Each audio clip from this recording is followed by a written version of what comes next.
we've already had our moment of silence and we've had public input.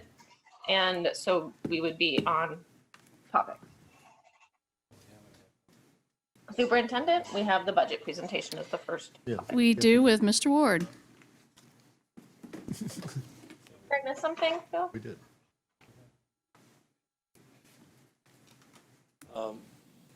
Is it okay if I turn the screen around backwards so the people in the seating area can see what I'm doing? All right. I do that one, I think. Well, that one's got the camera on it, so. Oh, Yeah. that one's gonna be kind of hard because nobody in the front can see it. Not back this way, you know, John. As far as you can, so still can see everybody in there. As long as you got electric.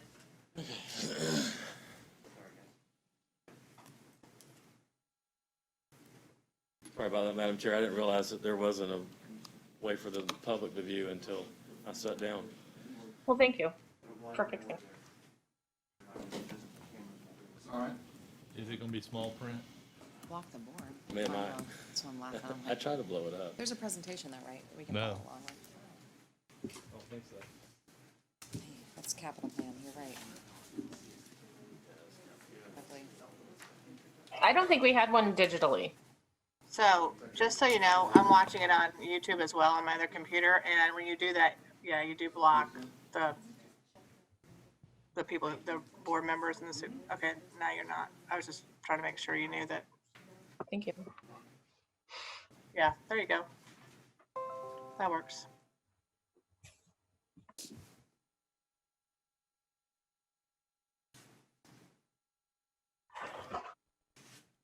Okay, sorry about the delay, Madam Chair. Just wanted to kind of update the board on a couple of things. There's been a lot of questions from board members, and wanted to go over a couple of things just to kind of give some background and have a discussion about, get some direction from the board if the board wants to make some changes to the tentative budget before we approve the final budget.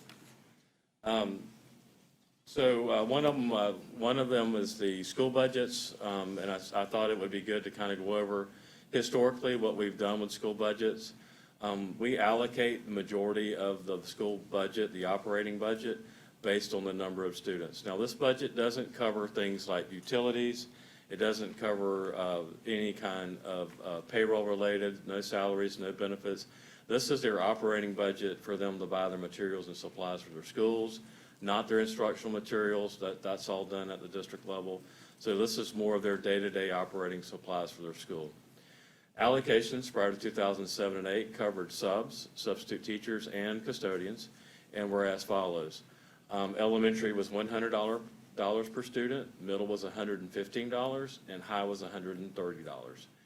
So there's been some changes in the way that this has been done, calculated since 2007 and 8. In 07, 08, they started budgeting substitutes separately and began reducing the school allocations to offset the cost. So what they did in 07 and 08 was they deducted $10 per student from elementary and $15 per student from middle and high, and they used that to pay for the substitutes, the budget for the substitutes at each of the schools. And over the time, as the cost of substitutes have increased, they've reduced that amount even further, and we'll go over the current rates in just a minute. And then in 07 and 08, they started budgeting, I'm sorry, I just said that. In 2015-16, they closed the printing department. That was a district-run department, and they took $200,000 and they allocated it to the schools based on the number of students so that they could have a budget increase to cover the cost of printing. And then in 17-18, the district started allocating robotics to the schools, and then we changed that to later means robotics and any other STEAM initiative. So just some of the historical changes that have happened to the budget. Current allocations per unweighted FTE for schools, elementary is $67.36, middle school is $74.85, and high is $86.08. And that includes the operating, the custodial, the Rapture annual license fee, and the parent notification system fee.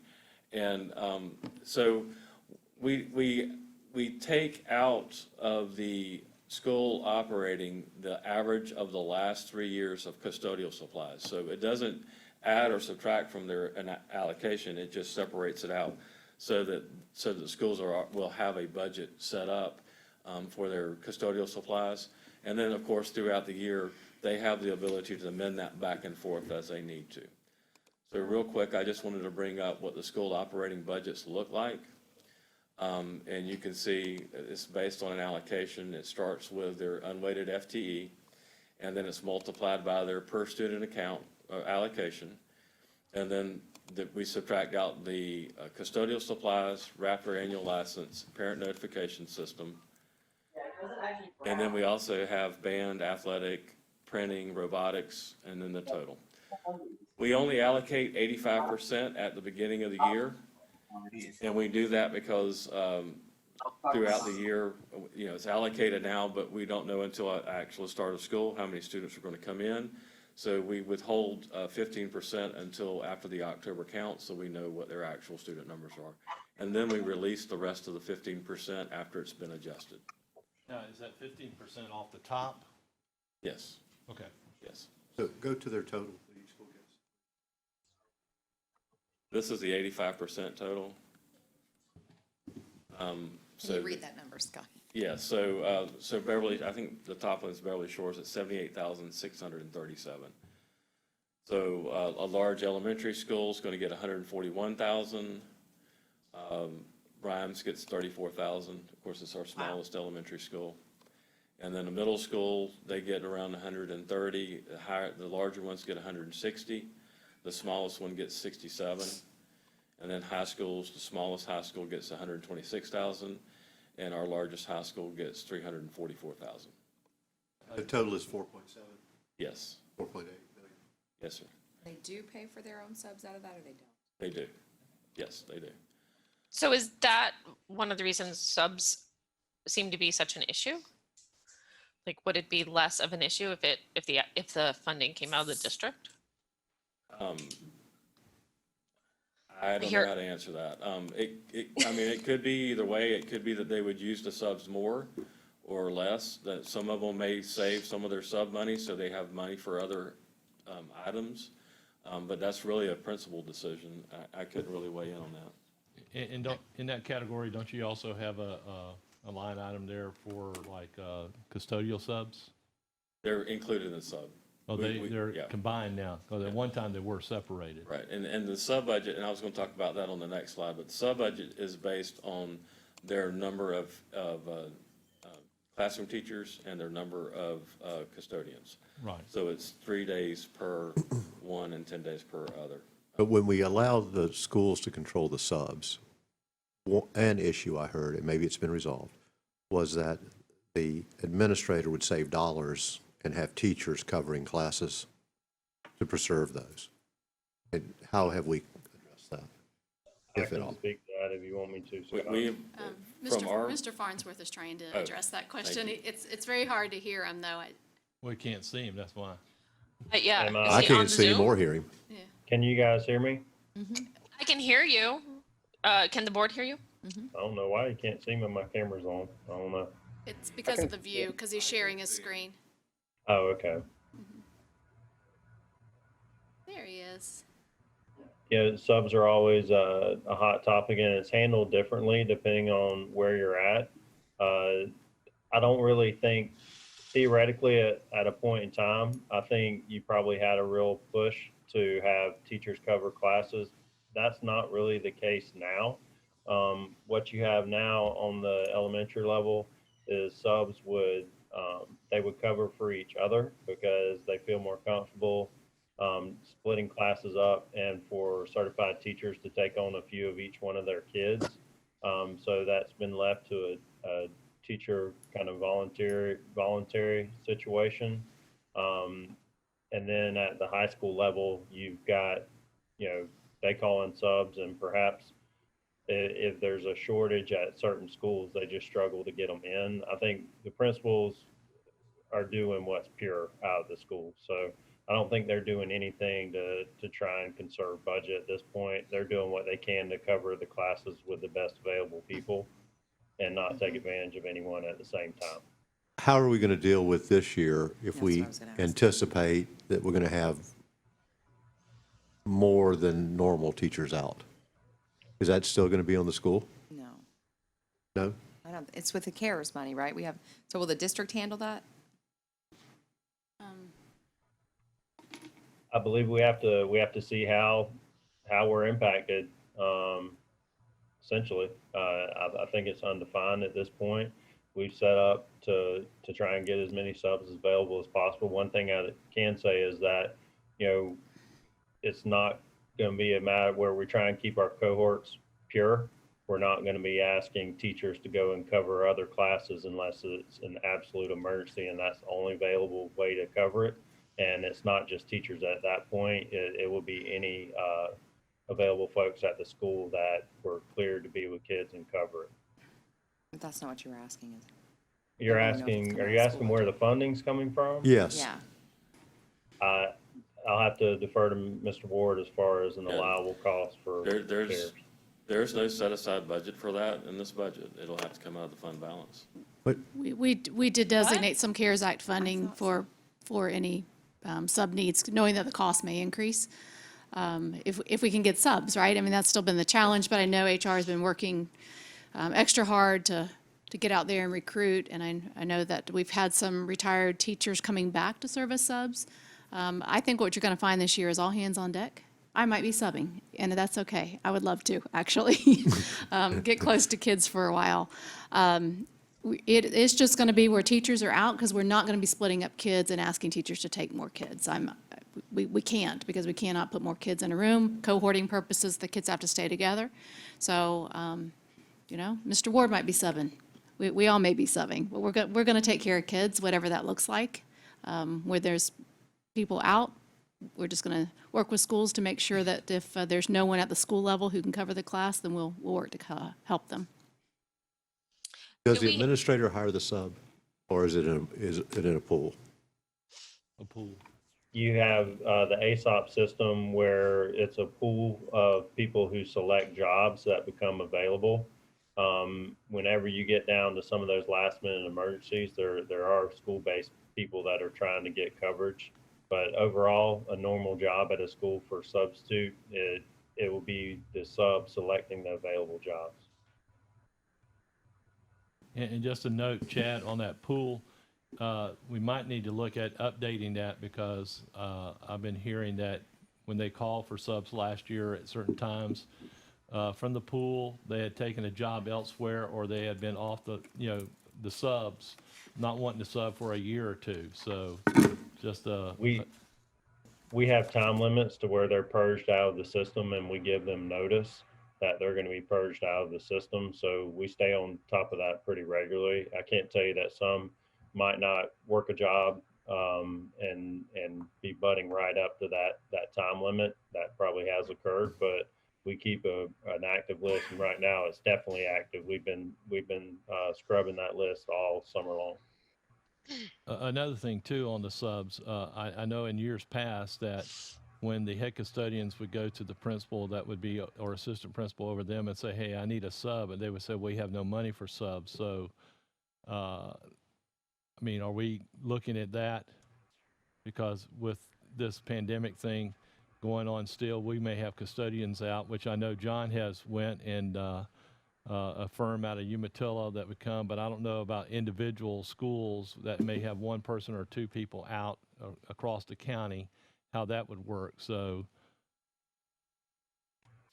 I think we're going to keep a close eye on the sub needs, and that additional support from the outside is definitely going to be aimed in that direction. I mean, the main thing, whether it's a full squad wipeout where no one's available, or where they've got significant holes to where maybe 2 to 3 people have gone out on a squad, we're going to be looking to use those additional resources to support our current custodial teams. Why, if the district is hiring the subs and the district is managing the pool, why does the individual school have to pay? Why isn't that funded by the district? That has just been the district's practice for a number of years, long before I got here. And why has that been the best I think practice? it's because that's how they kind of keep the schools from over requesting subs. If it's nothing, if it's not in their budgets, then there's no incentive to hold it down. And I think there's been, I know some schools, maybe not in this district, but in other districts, where they would abuse the subs. They would call subs in constantly. That's an administrator problem, not. That is correct. I agree. I don't disagree. What we found So- in one of my former districts was they were calling in subs when they didn't have anybody going out on leave. And they were just calling in subs for extra hands to help at the school. Mr. Dodd has a question. Thank you. I was just wondering how we arrive at this number. Let's just take the first one, Beverly Shores, 39,592.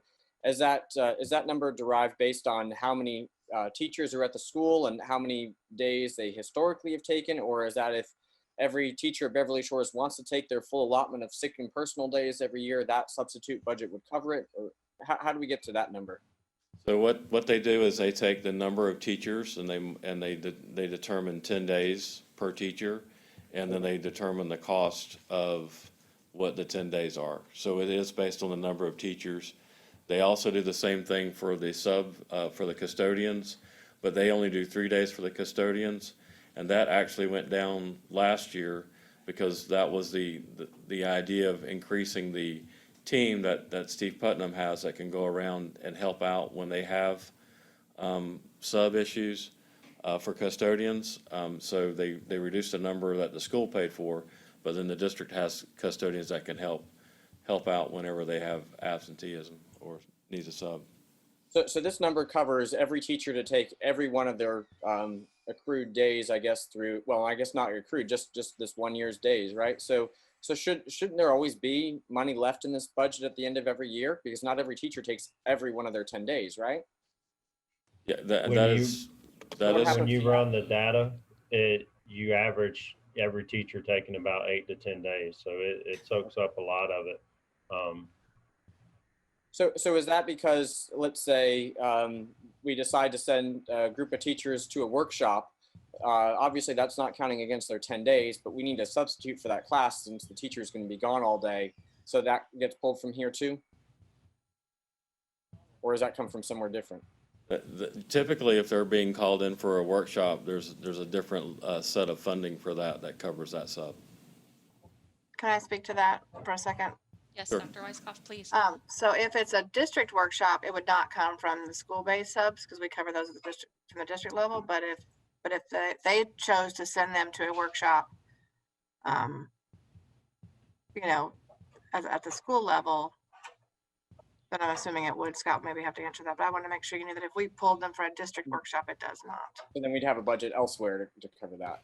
Right, okay. So it Title depends. II, Title IV, whatever the federal dollars are that we're using for it, yes. Okay. So would it be reasonable for this year, given extraordinary circumstances, for us to No, no. pull these budgets and manage the budgets from the district level so that we could then refund or refill with CARES Act money and make sure we have enough subs?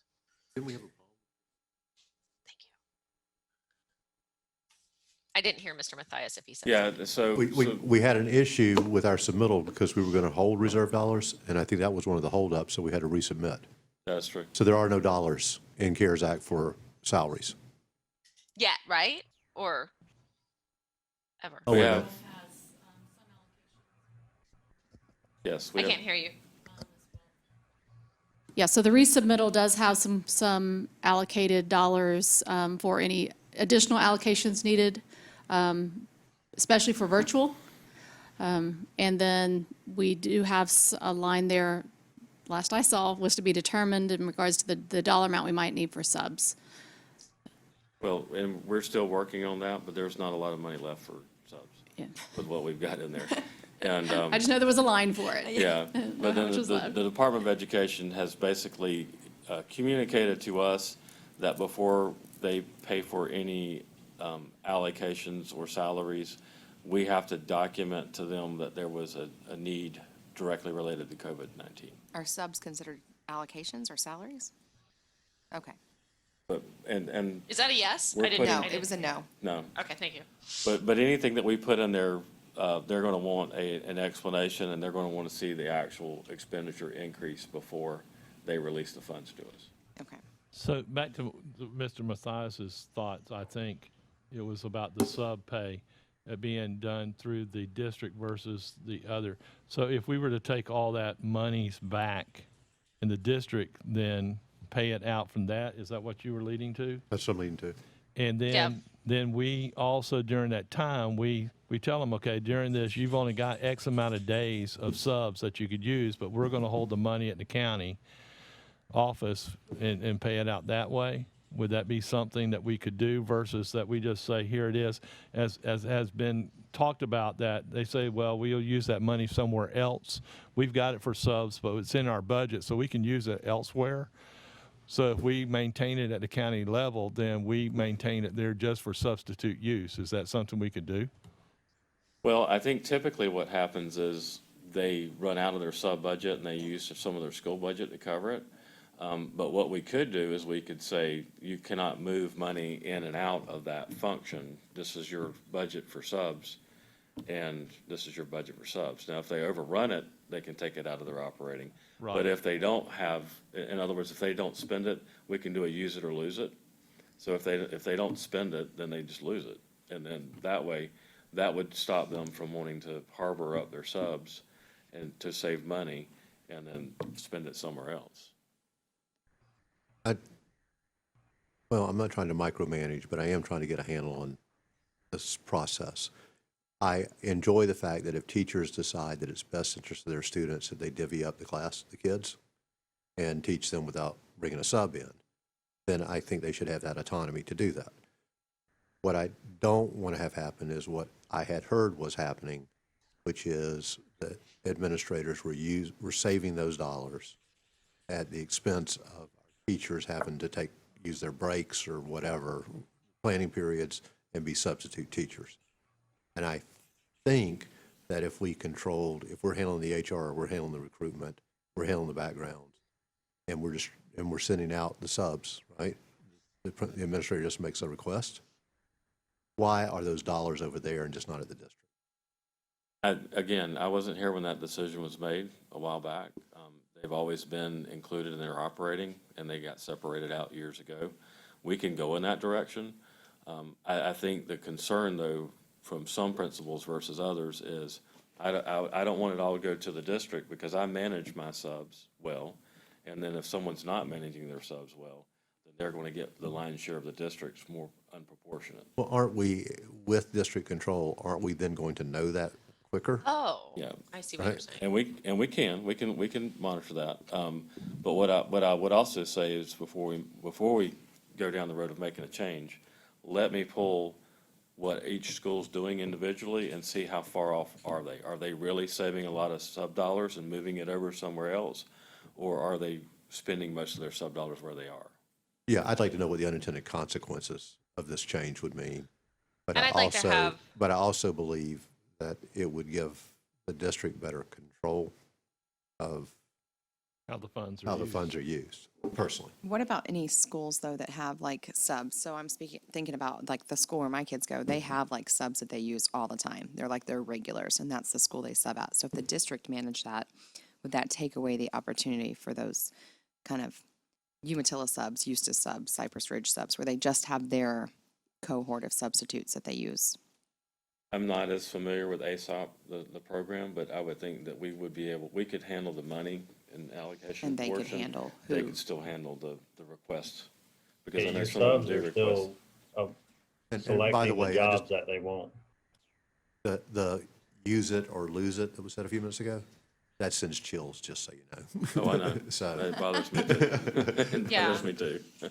I would also like to, as you're collecting information, please, maybe superintendent, if you could speak to the principals, so that we could have their feedback. Because I think I've heard Yeah. Mr. Mathias's concerns from teachers, but I haven't heard the feedback from principals, and I don't.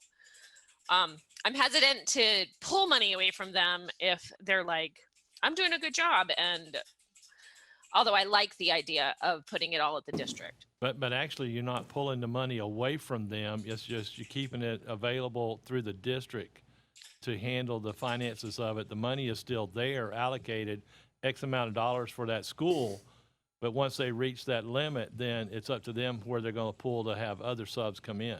That's the way I see it. Well, and we were in trouble when we shut down the printing plant and we put all these copiers out, and then we allocated dollars for each individual school, and they were rationing out how many copies you could get. It was all that all got sideways. It I still thought, is that way.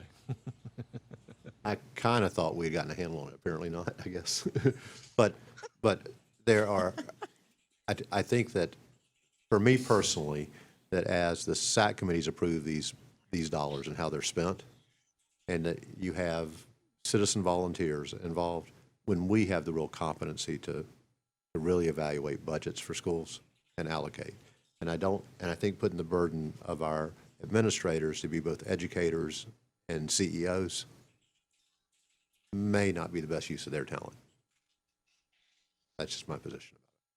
I agree though, Dr. Burns, I'd like to hear from them as well. Like, let's look at both sides, and Mr. Ward's data that you want to look at too. I'll just say something real Yeah. quick to what you just said there. I'll tell you, bookkeepers play a big part on the campuses Yeah. with the principals, and they pretty much tell the principal what they can or can't do along that line as well. So they're very involved and outspoken. I know the bookkeepers I've dealt with over the years at the schools, they're very outspoken. And it's because they feel like they're just as responsible as well. So Their jobs are critical. I'll just go to the next slide. Additional allocations on top of the per student. Band, $1,500 per middle, $7,500 per high. Athletics is $3,000 per middle, and high schools are anywhere between $27,000 and $54,000. And that depends on the size of the high school and also how many sports they're participating in. And then we already talked about substitute budget based on teacher and custodial. The printing is $100,000 and is allocated based on unweighted FTE. And then we have the robotics and STEAMs, which is the $1,000 per school. on that band part there, the $7,500, Way out. Can you go back? that's to help them with their transportation? Or It's just to help them with whatever they feel it needs to be best used at? Yeah, Okay. that is correct. Is that per student in band? Or is that a No. flat fee per high school or? Sorry, That is a flat contribution to the schools. The 2754 was transportation for sports. Yeah, yes, the athletic is transportation. That is correct. Is it, wait, it's 27, okay. Wait, can you go back just so I can look at it again? Yeah. Sorry. So is it 1,500 per middle school allocation? Yes. Oh, so it's a tiny allocation. Okay, I thought it was per kid or something. And then the high school is 7,500, and then the athletics is 3,000, 27 to 54,000. Can I ask about the athletics? Is that because of Title IX? Do we get any funding through Title IX? That's probably, I just was curious. No, we do not receive any funding through Title IX. Is there, so let me ask you this. When we talk about school budgets, and Mr. Mathias talked about like a CEO, a principal that's a CEO necessarily, or an educational background, we've kind of had those conversations about the manager piece. So like I just heard this weekend about an issue with athletics and transportation at the high school, that by the spring sports, their transportation budget's gone because they used it in their fall sports. And so how does that look? Is it our regional support teams that are supposed to sit with these high school principals and speak to them about how to manage this budget better? Like, where is that support for a principal who's using their school budget to try to make it equitable across the year? So Mr. Ward is there support for that.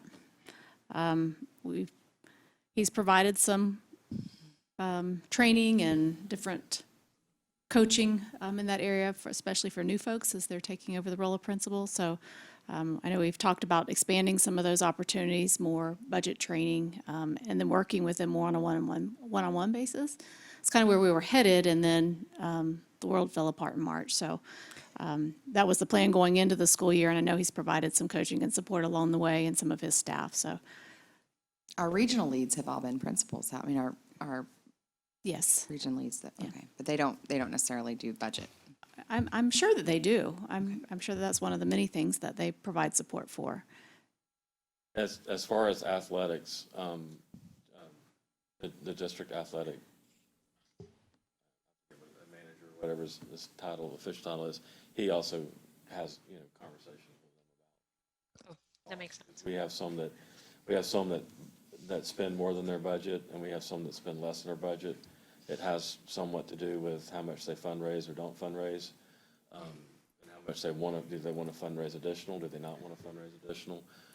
But most of the schools that go over their budget have money to cover the differences for the cost of the athletic buses and stuff. This was actually something that I got a little bit of a history lesson on when I got here. They were actually phasing out athletics for a number of years, and were reducing it over time. There actually was a plan at one time that was board approved to phase out athletics. And somewhere along the line, it Speak got for us. put on hold. And That was it's way still before on, us. it's Let's just still call on it. hold. So It needs to stay there. Yeah. those numbers have not changed for a number of years, and we know that it is costly, but as something that is looked at. Okay. Well, see, the balance of That was whatever like they need, they 2026. take out of the athletic program at the high school where they take in funding from gate receipts, so. No, it was pretty substantial to cut in transportation Yeah. a few years ago.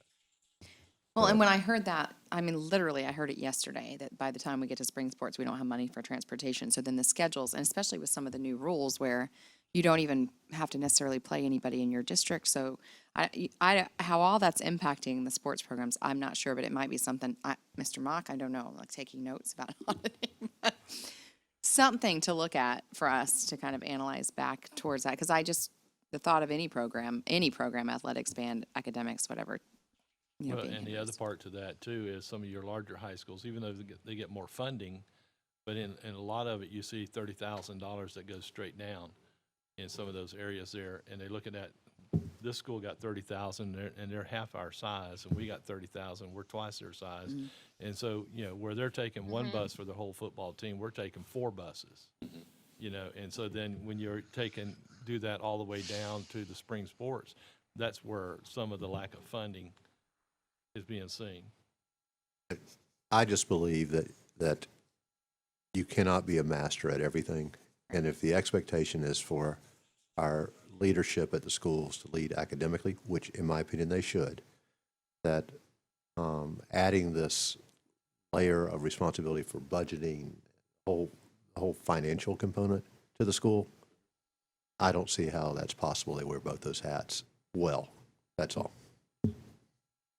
And I think you'll find that most of them that are successful have good bookkeepers that are very knowledgeable and a lot of experience. They are proficient at handling a lot of the budgeting, but most of them. So they do have some assistance in that area. And we do a lot of training with the bookkeepers also. New bookkeeper and ongoing. The last thing I wanted to show you is just a comparison, kind of what we are providing now compared to what we were providing in '07. Although we're not providing the $100 per operating, when you add the subs and the operating now, you can see that it is higher or more than what we were providing to them in the past. Not substantial, but there has been some increase to what we're providing to them now. For the subs? I'm sorry, I missed the beginning of that. I was writing. So when we were looking at the historical, where it's $100, $100, Yes. $115, Yes. $130, it's we're actually, when you add, we broke out the subs and we're doing that separate now, but you can see that there's still an increase over what it was back in '07, '08. So it's a slight increase. Okay. So we haven't gone down, we've actually gone slightly up. Is the reason that we don't ever speak about sub pay increases is because they're in this whole subcategory of school budgets? I'm not Question. sure, honestly. I think Chad can talk more about that. I think he's got more experience in those conversations than I do. Because I've been hit about, you don't pay your subs enough to come teach. I've got that too, a lot. Can you guys, Diane, is my microphone working better now? Yes. That is better, yes. I know you were trying to speak earlier and no one could hear you, so. Okay, I made some changes. It's one of those things to where, we do look at it, and it's ranged out from $65 a day with very little credentials up to about close to $100 a day with credentials. So it's really a matter of where we're prioritizing our free dollars. $65 a day, that's less than $10 an hour. So it's a matter of prioritizing our freed up money, and you know, they are at will employees, so I would say that they're not our regular employees. So that's probably why it hasn't been touched on in a while. But you know, to Dr. Burns' point, as we see minimum wage increase every year, you know, that's something that we need to keep an eye on. So it's something to consider. I've definitely watched it and considered it. I'm not exactly sure whether that would create an influx of subs, but it might, you know, encourage a few more folks to sign up. I didn't know it was that low. I had always heard $100 a day. I Mr. made it. Farnsworth, is it possible to run some numbers about what other districts that join us are paying? Yes, sir. Thank you. That's a good idea. I made $100 a day 20 years ago in Orange County at a Title I school. So I don't know if we can even be creative with that budget in regards to where the funds come from. But when I was a student at UCF in my undergraduate program, if I went to a Title I school, I got $100 a day, and that was 20 years ago. Seems like 5, but it was 20. Right. I sure. You know, I pay my baby. You know, when we were doing babysitters, I paid my babysitters more. Like you anymore. Okay.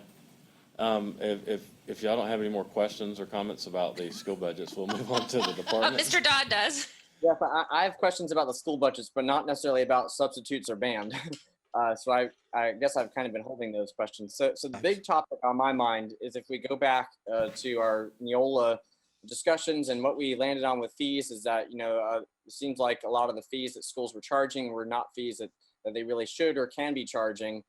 I guess I'm a little nervous that without increases in their budget and us pulling that rug out from under them, that's lost revenue that I'm not sure how they might sustain some of these programs that they need to sustain.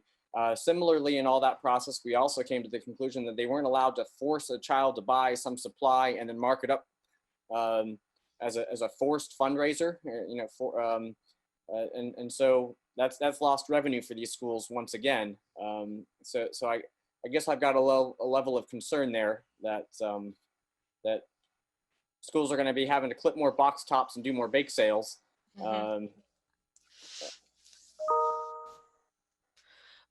So what would you suggest, Mr. Dodd? That's what I was going to ask, because it was at your request that we looked at some of those other things that we took money away from them. So what? Yeah, so I feel like we need to bolster their budgets as a result of that. You know, I see department budgets overall have increased $200,000. You know, I guess if I'm looking at where I'm going to put $200,000, I'd rather put it back in the schools than the departments, so to speak. Particularly when we pulled that funding source away. I guess if I'm looking, actually, you've got one of the columns highlighted that has kind of been an interest of mine. And back when we approved this Raptor purchase, I see it's a blanket cost of $535 per school. It doesn't matter your size. So percentage-wise, you take a school like Beverly Shores, it's a greater percentage of their budget than it would be for a South Lake High School, right? Who's got a lot more kids. So I almost feel like the district should be paying that $535, and then you've increased the school budgets by that much. The other item that I think is of interest is the parent notification system. They've all got to have it. So why is the district not covering that? So I guess you look at those couple of things. I'd like to just move those dollars into their allocations, and the district cover those costs.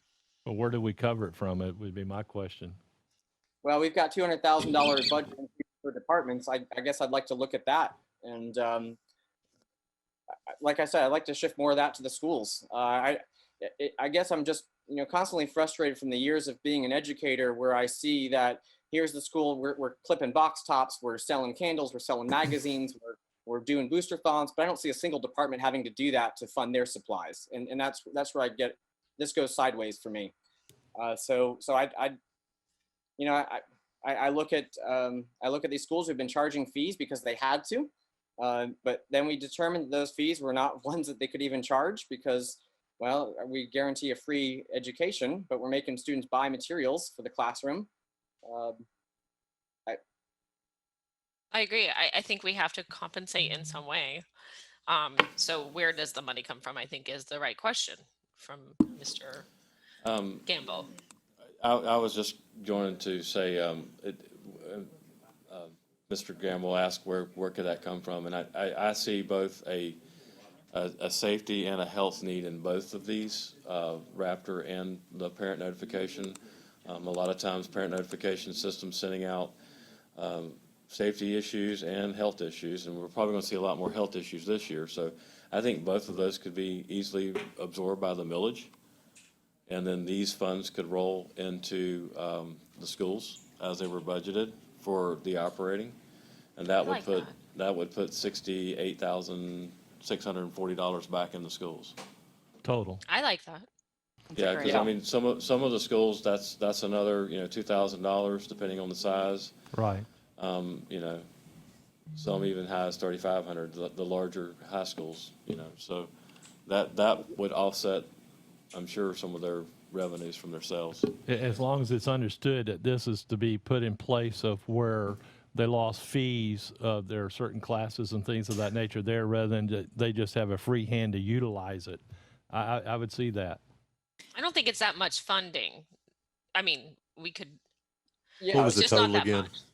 For 60, both, 65,000, yeah, 68,000? 68,640. And where are you going to find those dollars? Because now you doubled. You put it into the schools, and they can use it however they want to.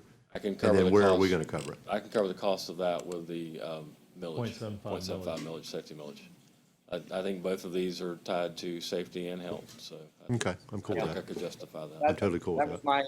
my position too, when I was advocating back when we were first renewing these contracts, that I thought it could possibly be a millage thing.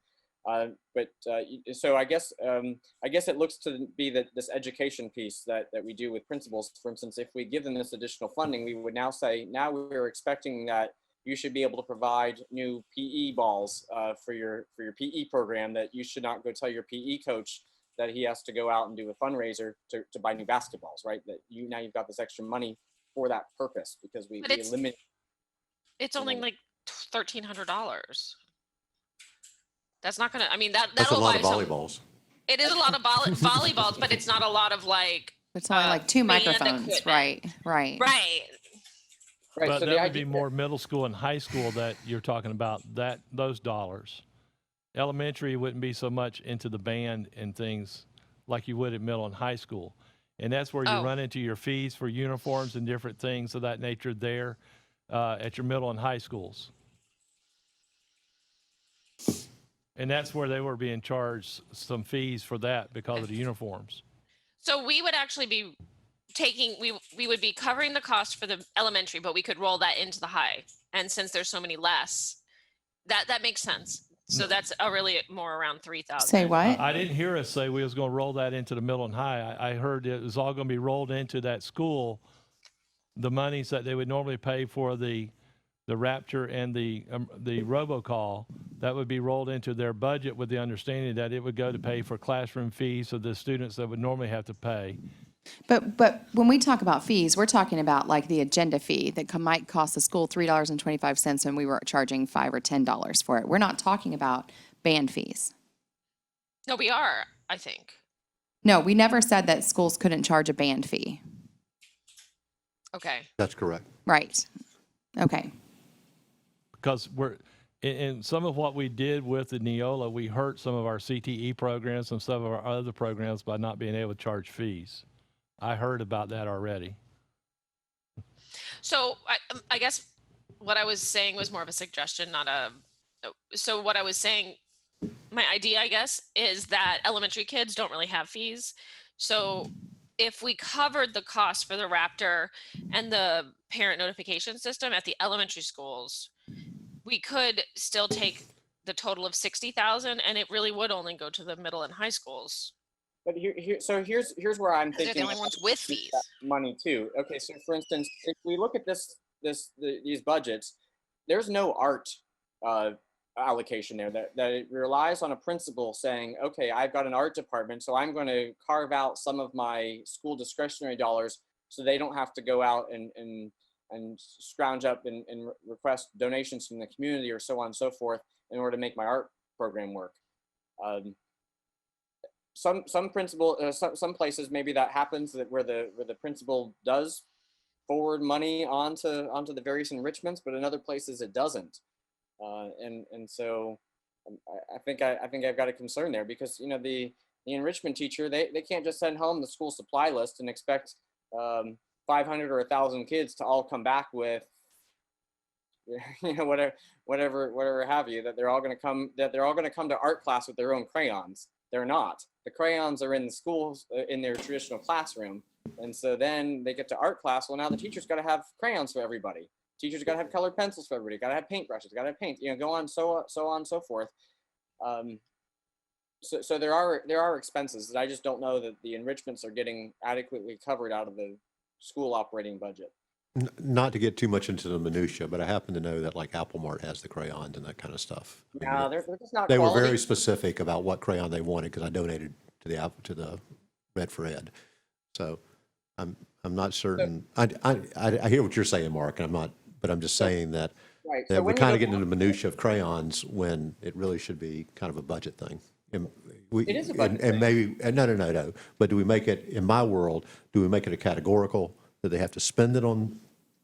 Or do you just give it to the school and let them budget however they want to? That's Because I exactly don't, what I'm advocating. That's exactly what I'm advocating, that you give it But- to the school and spend it how you want. But the problem is, I think at this point, you have some schools who are forwarding those dollars onto their art program, so their art teacher can go out and buy supplies. And you have other schools that aren't, where their art teacher then has to go out and do a fundraiser just to buy crayons for the kids. well, then, Because when and you- that point, that would make it, the solution would be for it to be a categorical. They have to spend it on those programs. Isn't that why we called it STEAM? But you gotta, that's not enough to cover your science, technology. I and agree art. with you, especially at the middle and high school, but then we're talking about adding another $1,300 back into their budget here. But I It also, would be more than that, because we could take 60,000 and divide it by just 8 high schools and 16 middles. So it'll be more than that 1,300. Well, I'm gonna, like, the other things I'm thinking about, we're talking about crayons and art supplies, but what about playgrounds that are like $50,000 that we don't provide that at the district level either? And so when we start allocating dollars for specific things, I think it ties hands for those types of things. And I know we're talking about don't disagree. basketballs, but I don't disagree. playgrounds are huge, and projectors and projector bulbs and all of those other things that schools are required to pay for, along with crayons and colored pencils and art supplies and robotic supplies. And I mean, I'm sure that their list is 10 times bigger. I'm 100% on board with doing whatever we can do. I just don't know that we'll be able to do something that's going to meet all their needs. But at the same time, I don't want to take funding away from the elementary schools to fund Right. middle and high schools because of what we're trying to do, because then that kind of defeats the purpose of what we're doing. no, that's No, not accurate. that's That's my not point accurate of at all. And That's I not what think I'm that- saying. No, what I think Dr. Burns is saying is that they may not need all of those dollars. That's where we need to go a little deeper dive in this conversation. Right. Because I don't want to just give a school X number of dollars and Extra. They don't money. need extra, and the middle schools and high schools do need it. You got two piles of money that we now have said, well, so now then let's look at how that distribution should work. And it may not be dollar for dollar.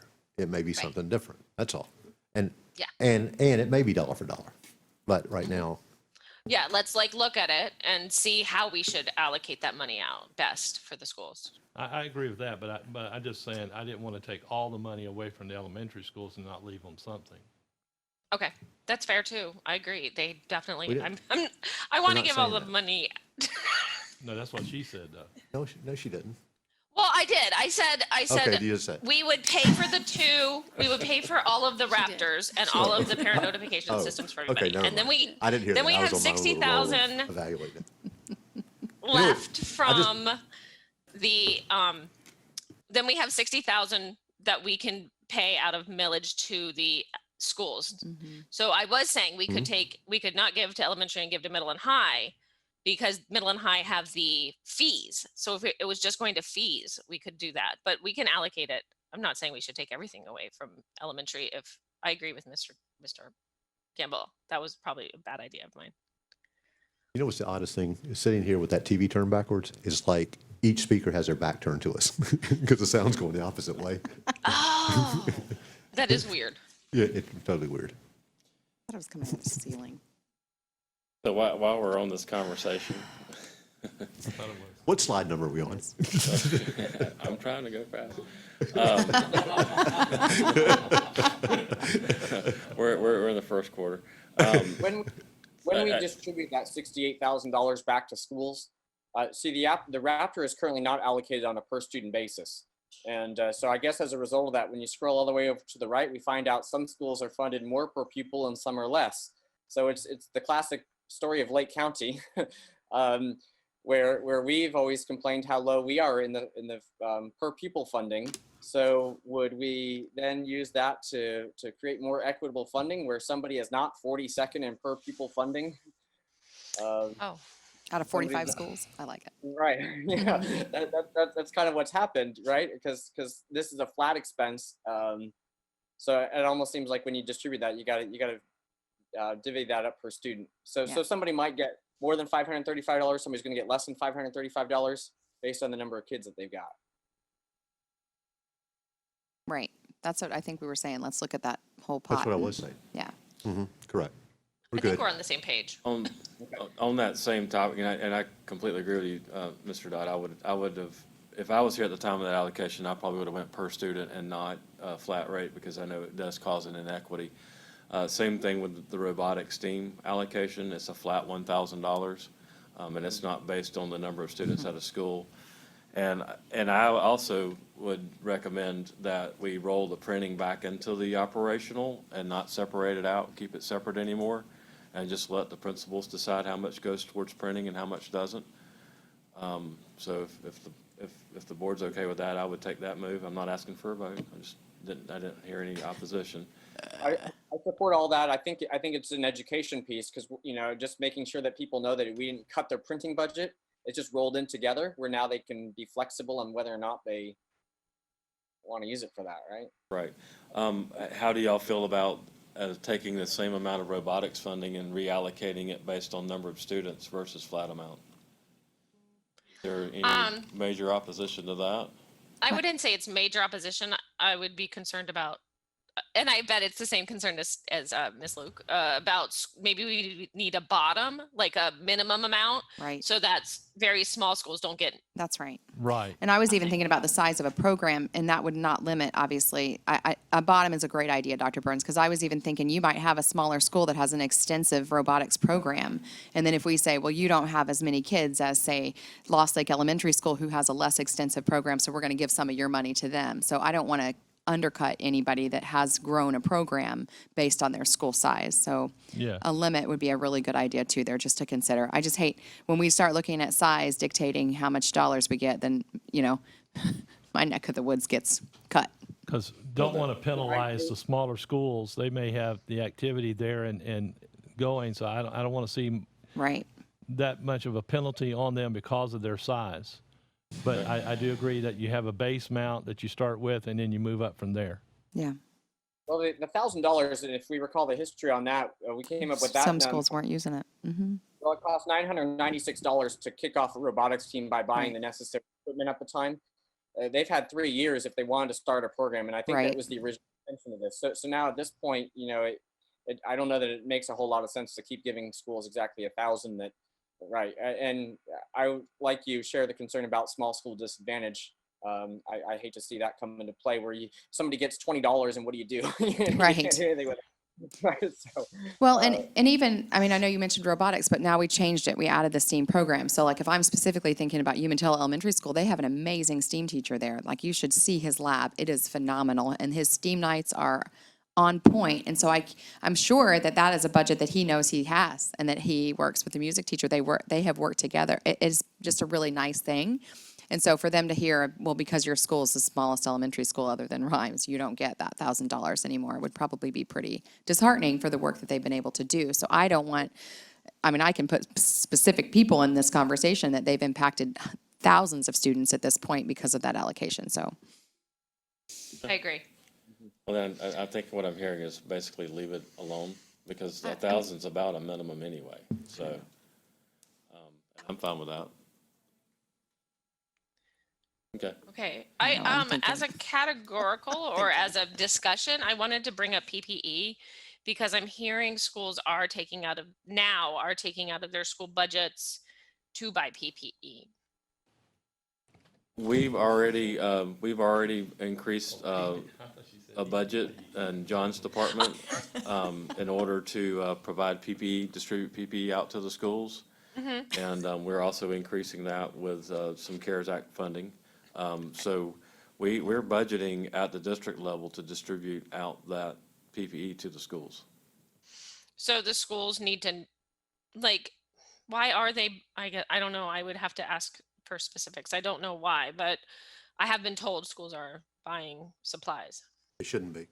Point. Right. We addressed this a few weeks ago, that if, I know Mr. Ward, Mr. Carr have done a great deal of ordering. Our warehouse does have PPE, and so if they need something, we just need to get it to them from the warehouse. I know Mr. Carr's been out delivering all types of PPE to schools.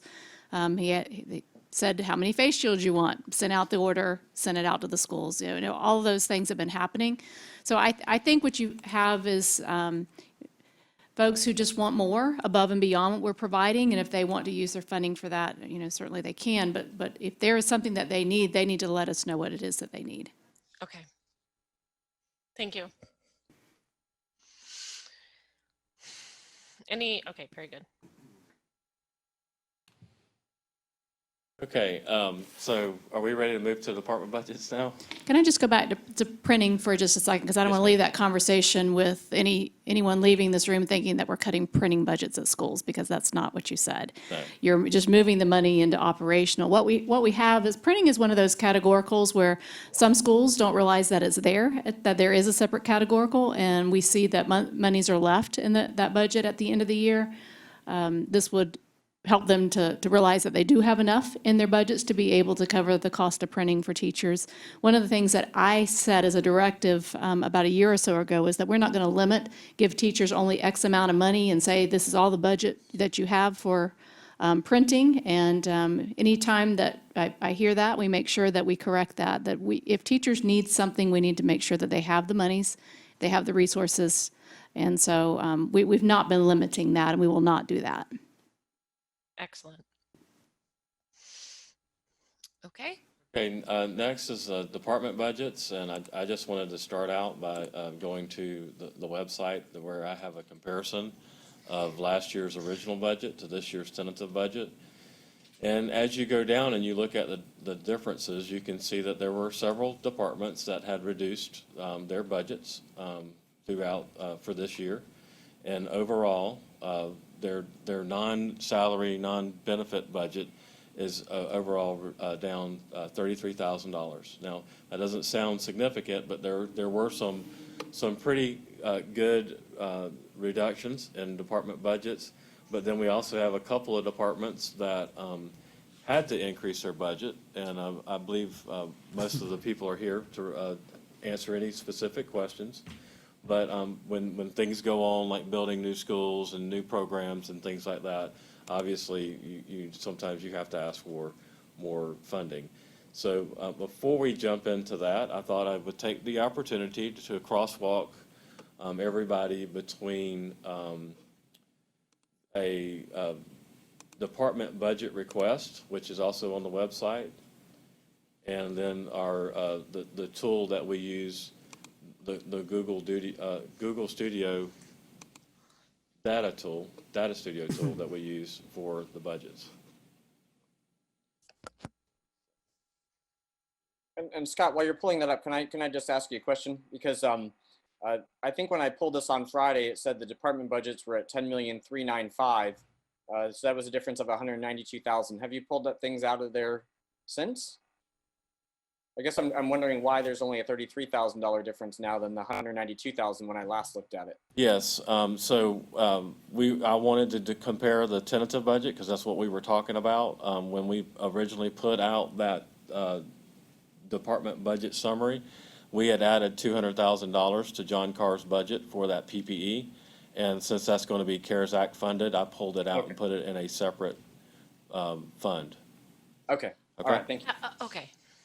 So yes, you are correct. It's been updated. It has been, reduced for that $200,000. All right. So this is what the tentative budget tool looks like. It's a very handy, useful tool, and I did add a couple things based on conversation between Mr. Dodd and I to help it go a little bit easier. But what you can do is you can come in and look at basically any kind of budget that we have in our district. Since we're talking about department, we'll select that first. And it takes it a minute to gear up. This By is the way, cool. this is the most amazing tool ever. I can't give you enough kudos on this one. This has been a delight to go play with budgets. This is awesome. If it'll work. And Scott's given me a great tutorial on all this. So I really highly recommend some time with him if you haven't I think it's PS, to see all the power behind this Data Studio tool. probably. It's always the way, right? Yeah, I'm The second on- you want to show something really cool off, it breaks. just like their children. Occam's I'm razor. not directly hooked in, so it may take a little bit longer. So, can we ask in the meantime, this is on the budget page for the transparency page? Yes, that is correct. It's on the budget transparency page, and it's just listed as tentative budget. Okay, now we're getting somewhere. We got numbers. So once you select that you narrowed it down just to departments, we would go to just general fund only, because the budget requests for departments are in the general fund only unless if it's a separate project. And then from there, you can actually select which department you want to see. Our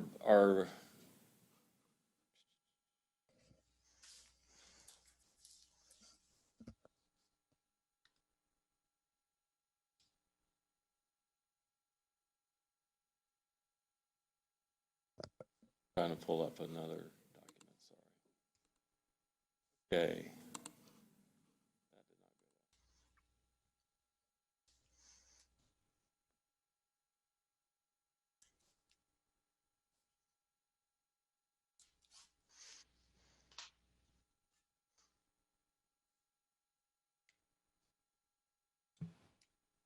It may be a little bit slower in here because everybody's on the internet.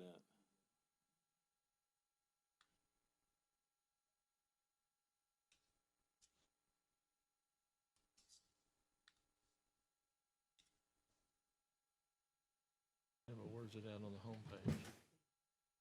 Oh, okay.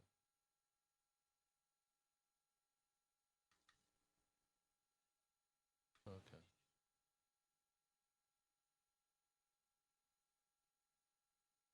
Yeah. Oop, there.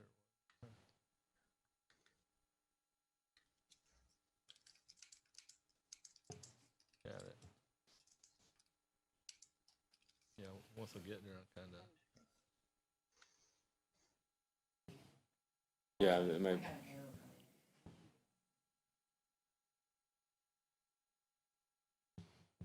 Okay. It gave me a system error. Hold on just a second.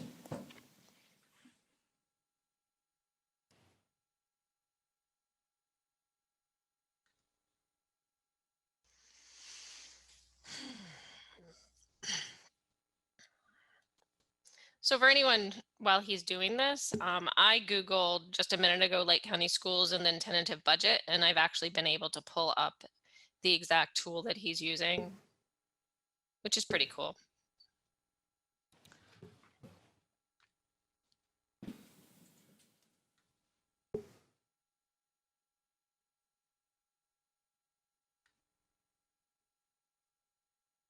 just ran Excuse me? Mr. Johnson just ran into the TV. I just said he just ran into you.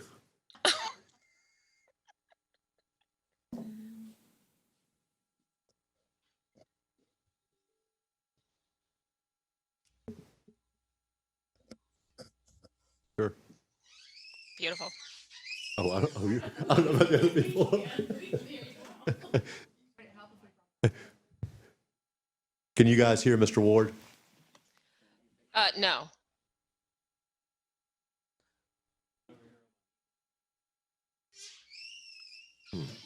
All right, so Mark. if you look at this, so I've selected the department, a general fund only.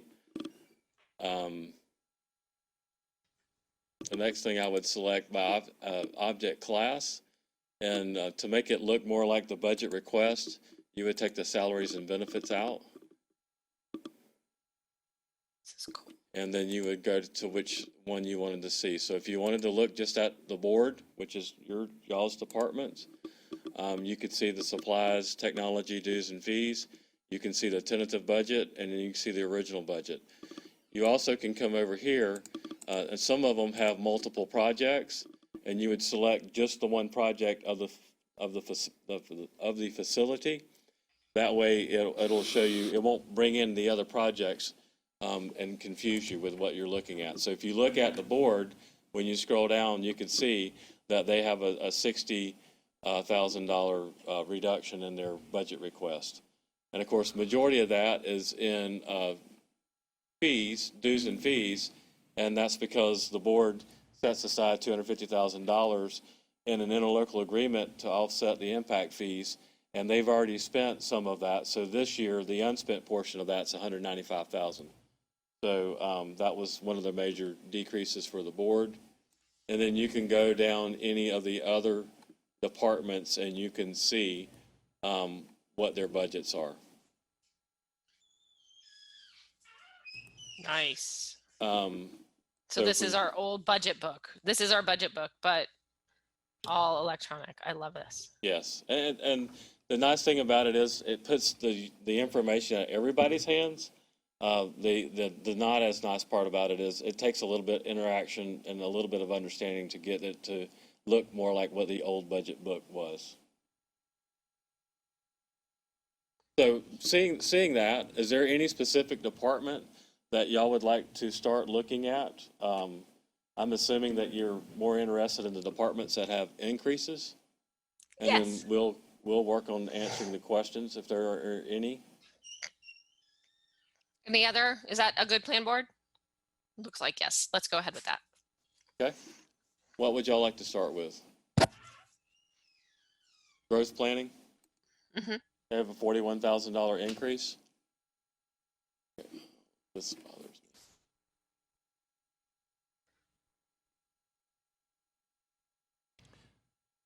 Okay, yeah. This is the- Okay, so what you'll see increasing in growth planning, you'll see an increase right here of $119,955 from $67,955 in the previous year.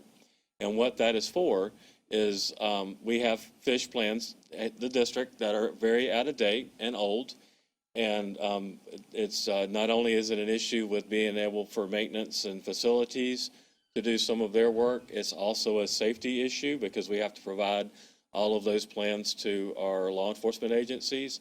And it's something that needs to be redone, and we've been putting it off. The district's been putting that off for a few years, and it's just beyond a comfortable time, and they need to be redone. And so there's $100,000 set aside to redo all of the district's fish plans.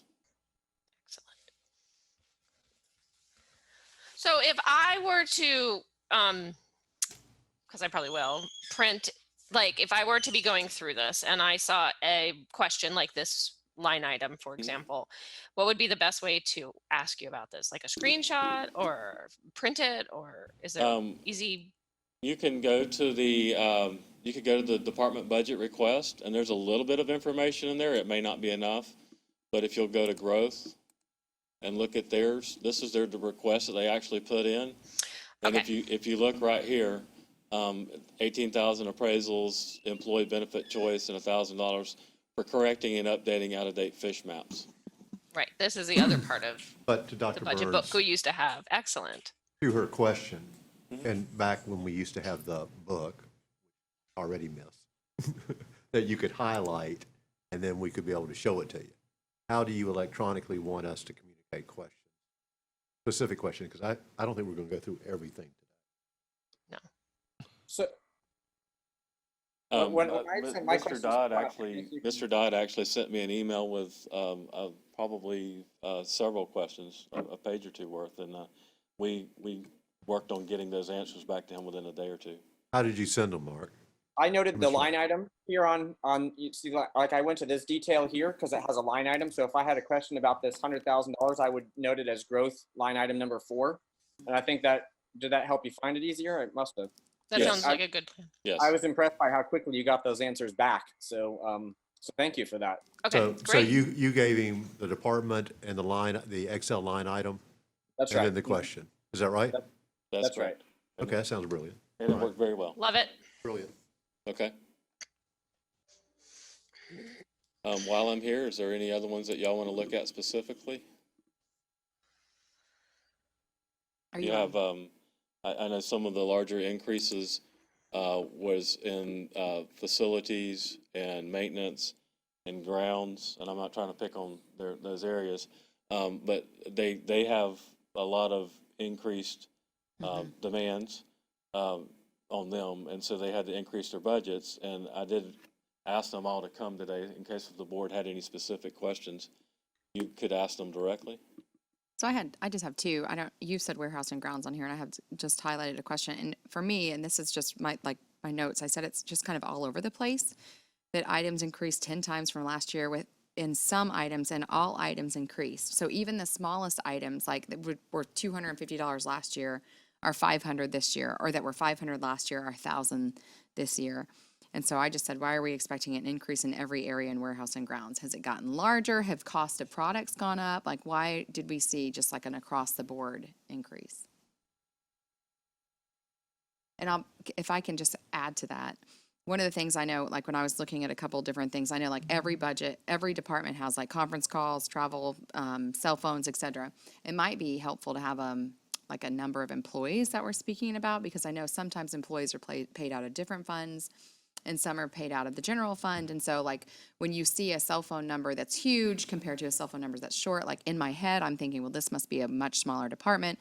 Conference fees are the same. Like if we would know the number of people that we're talking about, it might help to understand some of the numbers that we're looking at as well. If you'll recall last year, the book that I did put out for the department's information, I had a lot of that information in there, and I am working on that. Okay. It's time consuming. Well, and I figure, and like I'm looking at, I know we're also transitioning here, Okay. and I Oh, really, that's good. I mean, I appreciate that as well. So don't misunderstand. It was just kind of like, oh. School dues. Miss Luke, where did you see that 6% or whatever increase across the board? No, I didn't, it wasn't like it wasn't a percentage increase across the board, but like everything increased, and it was in Okay. warehouse and grounds. Okay, thank you.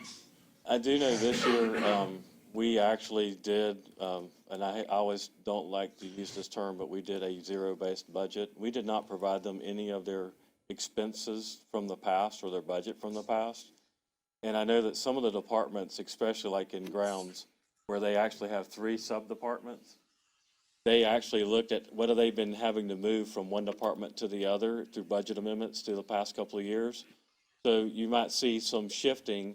You may not see much going down, but you may see some increases in areas because in the past, they've had to do budget amendments to cover some of those items from somewhere else in there. So they probably did more of an update this year as far as actually looking at their trends over the last few years and seeing actually what they've been spending.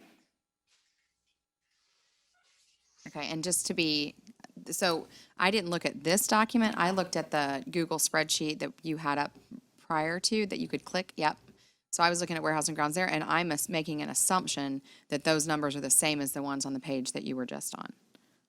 Because Yes. that's where I saw the increase, like from, even if it was just $200 to $500 or $500 to $1,000 or some were huge. But those are the same. Yeah, so if you go down to the bottom, you see it's $878,000. And if you go to here, it's off just a little bit because this is including utilities, like garbage. And so if I took utilities out, it would take diesel fuel out too. But if you take the other utilities besides fuel, they'll tie together exactly. So for me, you know, I guess I struggled with the number of times a small line item would increase, or where they didn't fully spend last year's. You know, like you look at somebody's postage, it's $200 spent for the year, and this year they want $2,400. You say, well, gosh, $2,200, is that really worth talking about in a whole school board meeting, right? But I know all those pennies add to nickels, nickels add to dollars, and the number of times I saw that sort of thing, you know, I thought, gosh, we could be sitting on $100,000, $200,000 here. Is that what could schools do with that kind of money, or where could that go? Right. So that's where I kind of struggle a little bit on this process. I don't know how to resolve that because we don't want to talk about every dollar, right? We'll be here for weeks. But how do we talk about that? How do we I don't know. Is there some direction given to the departments and say, okay, do you really need to? I mean, I don't even know. I don't know how y'all approach that. When we had conversations at the assistant superintendent level and said, you know, the goal here was to go and trim budgets as much as possible. But we know that facilities obviously is ramping up to build 2 major projects, and for a number of years they didn't have hadn't had major projects, and so their staff has been smaller, their needs have been smaller, their education needs, their certification needs. So there's an increase in demand for them. We've also seen maintenance and ground both, maintaining our buildings and our grounds, and we're seeing more costs there and more increases there. And so they're putting in their budget what they believe their needs are for the upcoming year. I will show you. Don't go off that page. Don't go off that page for 1 second, because this was one question that I had, and I can't. It says school department, I think at the top left, facility fund 1,000 general fund. When you're down 1, 2, 3, 4 lines, safety and security services, it says maintenance, repair parts. Yes. Nope, up one more. Sorry. Capitalized equipment, grounds. That's not it either. Hold on, I gotta. Okay, the second safety and security. So it's like 6 down. Or 5 down. I'm sorry. This is far away. Safety and right. security. Yes. So see how it went from 0 to 20,000. So I had 2 of those. Thank you. It's not pulling up on my computer. I had 2 of those lines. So there was one that said repairs and maintenance, and then there was another one that said technical repair and maintenance, and both were $20,000 and from 0 to $20,000 on both ends. So I was like, and again, I wasn't using this spreadsheet, Scott. I was using the other one that you showed a minute ago. But see the 2 that went from 0 to 20, and they're both. One says repairs and maintenance, and the other one says tech-related repairs and maintenance. I see it right there. I don't. So if you do security services only, that would match more of what their request is. But what Do you see them? Yeah, but what Yeah. you'll see though is you'll see like they've shifted things from one area to another, based on Where? function. Like this is maintenance, and now that's admin tech. So they changed functions. But as you go down, you'll see there's some zeros on one side where they moved it from one side to the other. And I think part of that also is because they didn't have the information right there in front of them, and they may have put it in a different place. Or they may have done, because they've reorganized that department now. And whereas one would have been under admin technology, the other one may be under maintenance or operation now. So they've just moved things back and forth. The substantial difference between the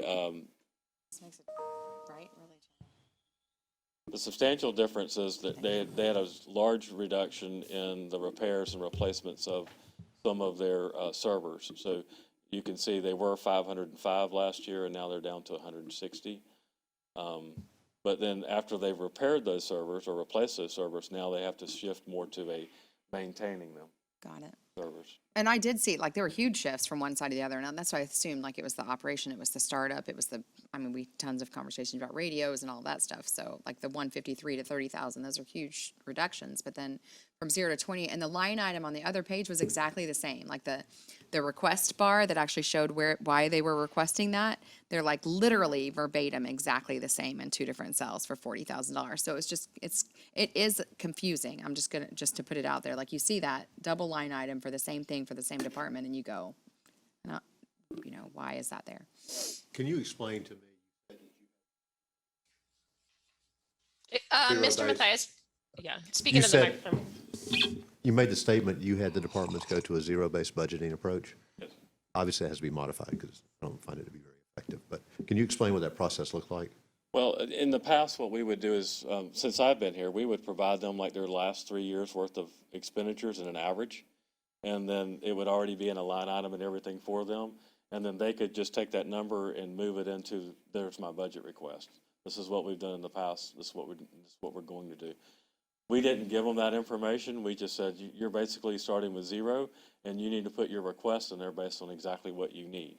And so I do believe there's been a lot of moving around because they've actually gone back and looked at where are we spending the money at and what are we doing with it, and then what do we think is going to happen in the upcoming year. So whereas Growth said, we've got to do those fish maps at some point in time, and we've been putting it off for years, so they put $100,000 in there because they believe that's how much it's going to cost for them to redo all those maps. But then they would also look at, well, what's our fuel trend been for the last year? How much are we using in supplies? Because you wouldn't sit there and try to cost out your exact supplies, how much paper, how many pens, et cetera, all at one time. So some of it they're looking at historical, and then some of it they're looking at what is our exact need this year that's not normal to what we're normally doing. I think it's a brilliant approach. Thank you. Brilliant. Thanks, guys. I know it's a lot more work.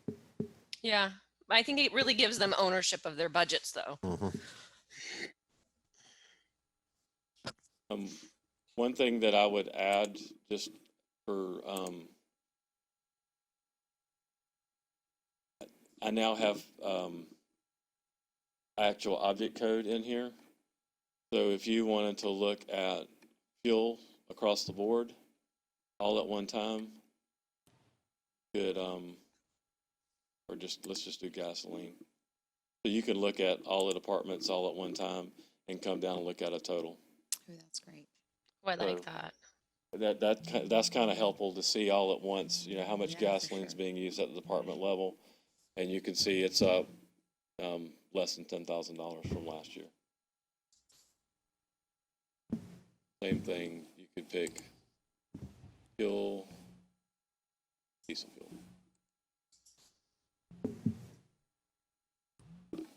And you can see, and diesel fuel is actually something I'm going to talk about in just a minute. It's on another slide, but you can see we're budgeting the same amount last year as this year for transportation for diesel fuel.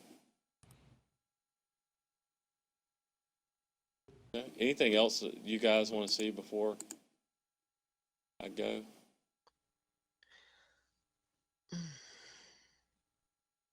I'm gonna spend time playing with this, and then I'll have more questions.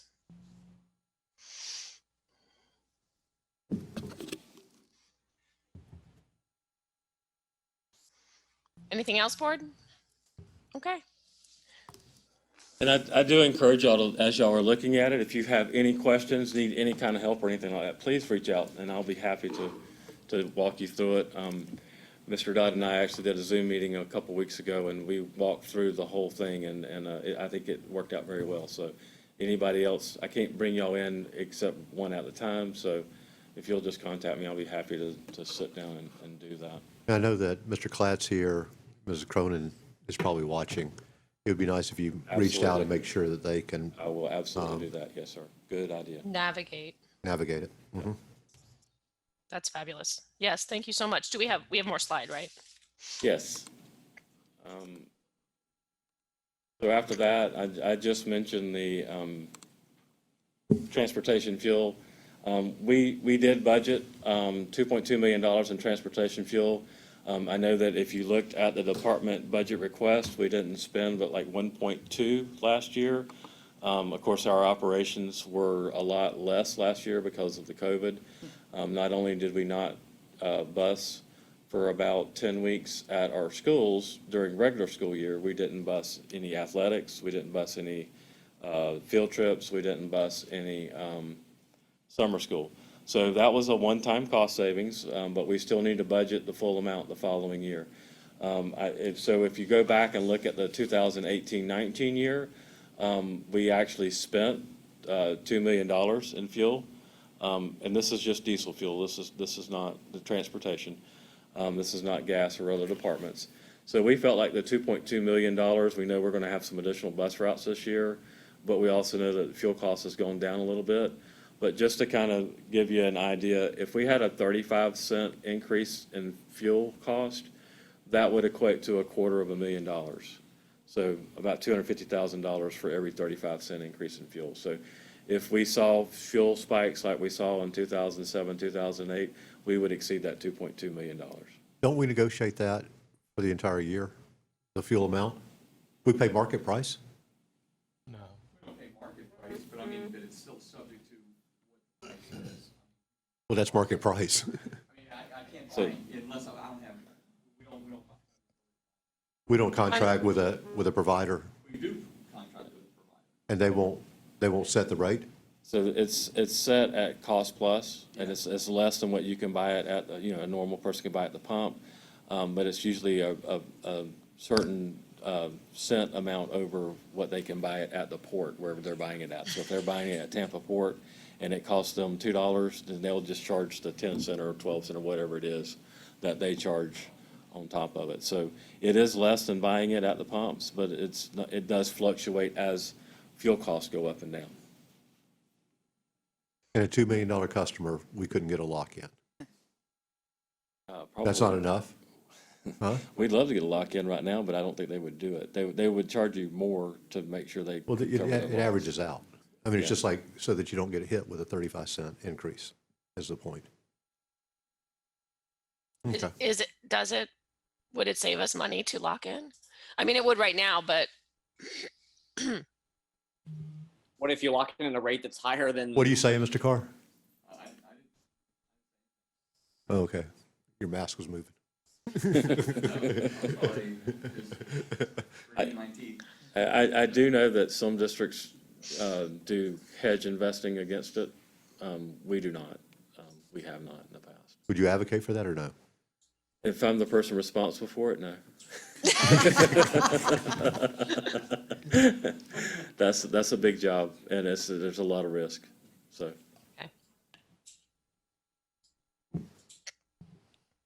Okay. Okay. And that's it. I just wanted to leave the website up here. It's in our district website under departments, Chief Financial Officer, budget transparency, and all these documents are in there on that page. And again, if anybody in the public or anybody, a board member or staff member needs some assistance, please reach out and I'll be happy to walk you through it. And that's my presentation for today. If there's any other comments or questions. Just one question that's been asked to me in the last week since you and I have talked even about, like, especially at schools with custodians, are they being budgeted anything extra there as far as staff wise? And I don't see it. We have not changed the staffing level. If that need arises, I'm sure it'll come up through grounds, warehouse, and to John, and then to us. But so far, we haven't. Of course, the county has been gracious and has shared some of their CARES dollars with us. So I think the plan right now is, to do some of the extra with the company that they're providing funding for. so I just wanted to be clear. The county got their CARES dollars sort of in advance, and we have to prove that we have expended the money before we can get it? Certain parts of it, yes. If it has to do with salaries or allocations or additional people, the Department of Education is saying you have to prove it first, or that you have a loss or a cut in revenue. And that's one of the biggest differences between having an oversight agency like we do and the county. The county doesn't necessarily have an oversight agency. So they're just following the rules that the CARES Act gave, and they're doing it through the Department of Emergency Management. I understand. Thank you for clarifying. No problem. I had one more question because just I guess loosely related, but it works independently. The food service budget. You had sent me a document, but I had trouble figuring out the answer to my question from it about what their reserve is now. I know they used to have $12 million, and we kept pointing back to $12 million, but I couldn't figure it out. What is it now? I actually, I don't have that on the top of my head, Mr. Dodd, I apologize. But right. but I will say that when they built their budget document, and since they have both schools and departments when they do their budget, Yeah. they do not submit it to us in a normal department request. They submit their entire budget, and whatever they have in projected fund balance, they still show as being spent out in their budgets. And it doesn't, to me, appear to be like one line item. It looks like to me like it's spread out over several line items. So Yeah. it's kind of difficult to tell. But Yeah, they're- that's but what I they're- was kind of landing too. So I was trying to figure out that maybe you can help me figure it out. I will definitely work on that. But in the budget process, it's not going to show you the fund balance. That's a whole different side, right? Well, it shows you their revenues and available funds, and it shows you their expenditures. So it's built in there. They didn't break it out and put down at the bottom carry forward. They just show it as all being spent. But they don't. Right. So that's inaccurate then. Right. So their budget isn't accurate, right? Which is kind of why we're doing this process. Okay, that's not acceptable. Agree. Okay, Any more questions or comments before I go? You're amazing. thank you very much. Thank you very much. I Thank appreciate you. it. This was really, I am so impressed with the new transparency website. Thank you so much for that. Very welcome. All right, moving on to the district's 5-year capital plan with Ms. Randall.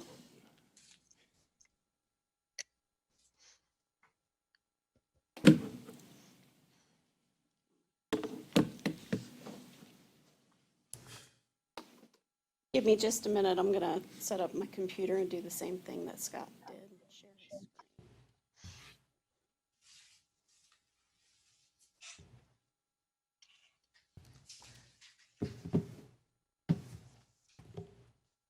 Board, are we good? Does anyone need a break or anything? Would love to use the restroom. I would like to use the restroom. Okay, should Can we we take a do 5? 5-minute? 10. Yeah, let's do a 10. 10? A 10-minute break. Yeah, Okay, 10. we'll be back at 17 after. Are you ready for me? We're ready. All right, thank you, board chair, board members, superintendent.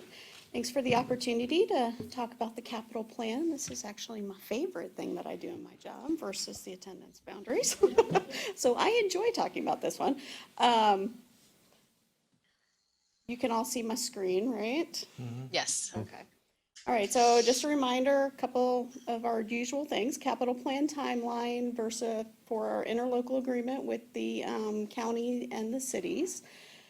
For school concurrency, says it will provide a draft to the local governments for their comments and review by August 15th. We did email that to them on July 23rd. And then it also says that the board will adopt that capital plan by September 15th. So tentatively, depending on the results of our discussion today, it is on the agenda for August 24th.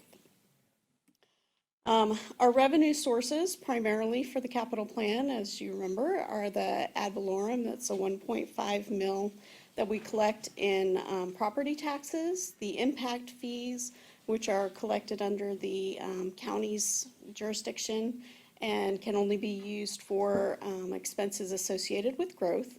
And then our sales tax proceeds, which were voted by the voters of Lake County and are used for reconstruction of older schools, technology infrastructure, and capital renewal projects.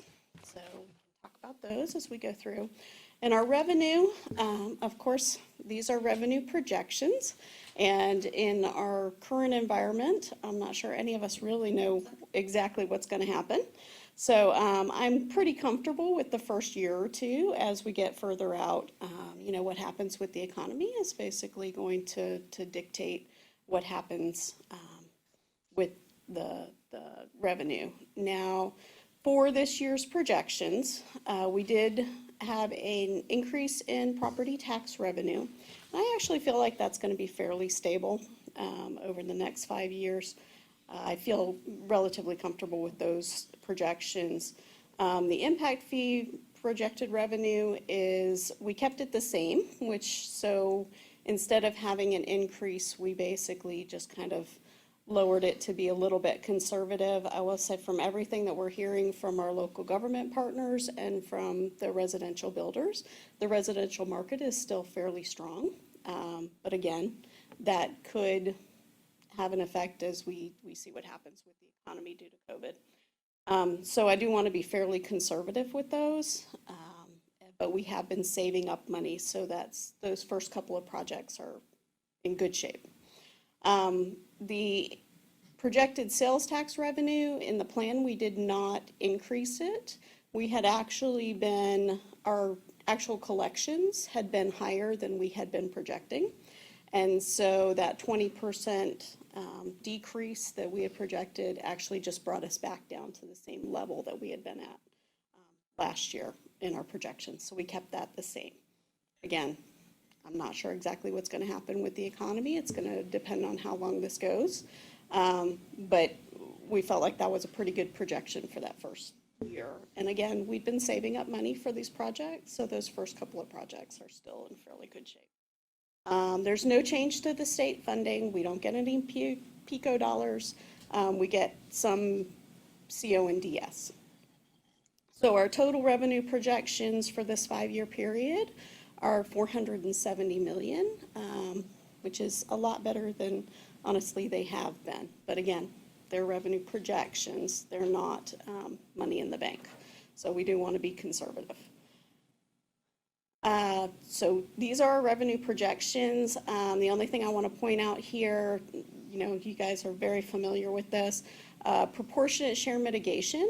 Our senior planner, Helen LaValle, has been working on proportionate share agreements that come before you.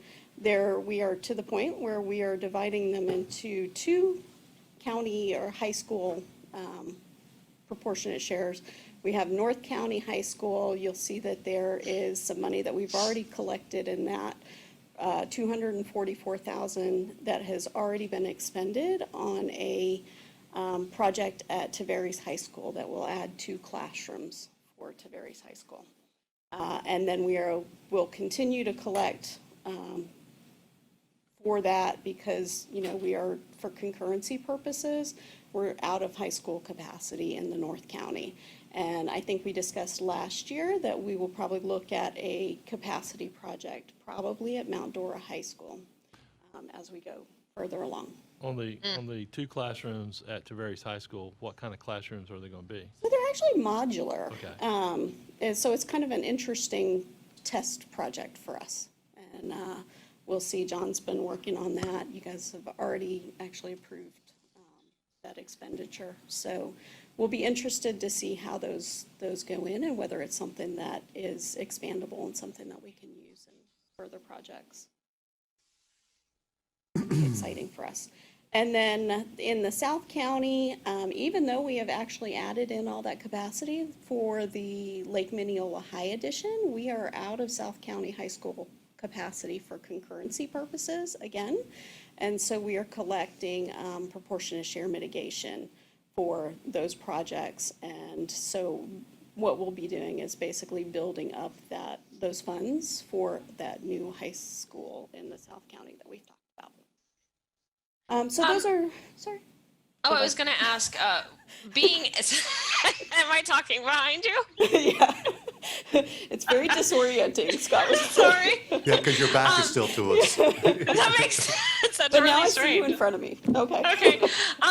The concurrency, when we say we're out of space for concurrency, we set that at like 80% because we still have space for children, right? Yes. Yeah. So our concurrency, as a reminder, it is 100% of our fish capacity unless there is It also depends on the dining capacity. So if there's a school where it has a larger dining capacity than the permanent fish, it can go up to 125%. So there's a whole factor into how we arrive at that. It doesn't mean that we don't have seats, we don't have desks. It just means that there's that factor of how we build concurrency capacity, and we are technically out of it for South County. Thank you. All right, so that's the only thing on the revenue projections, unless you have any questions on those. On the ongoing expenditures, we have decreased the general maintenance funding, and I had talked to Calvin before we did that, basically because our general maintenance funding comes out of ad valorem, then it freed up some money for some other projects. He is actually still getting a fairly good allotment, and it also is going into more specific projects as well. So like last year, we had added a Groveland Elementary School project and a Eustis Middle School project. And so we're doing it to some extent to more specific allotments. So we can talk about that. I see Mr. Gamble giving me a look. So he has a maintenance transfer. He has a general maintenance transfer to the general fund. And then there's $5 million a year for the first couple of years for general maintenance capital expenses. And then actually that increases in those further years to 10. Right. So in the overall, it's not really a decrease. It's just an adjustment in where that money comes. And then the other thing that is new this year is a facilities staff transfer. With these new projects, as Scott discussed, then there is some concern about the ability for that facility staff to be able to effectively perform on these projects. And so this would allow them to contract for some, I believe it's inspectors and some project management services. It doesn't necessarily increase their staff, but it basically allows them to. So are we be talking able about to get subbing some- out or hiring someone inside, internally?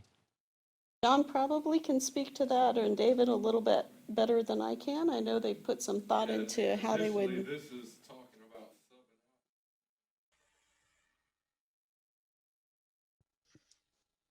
out. I can't hear anything. You gotta come up to a mic. We could hear him, but we couldn't understand him because he had his mask on. Okay, very good. Whoa, whoa, whoa, whoa, whoa.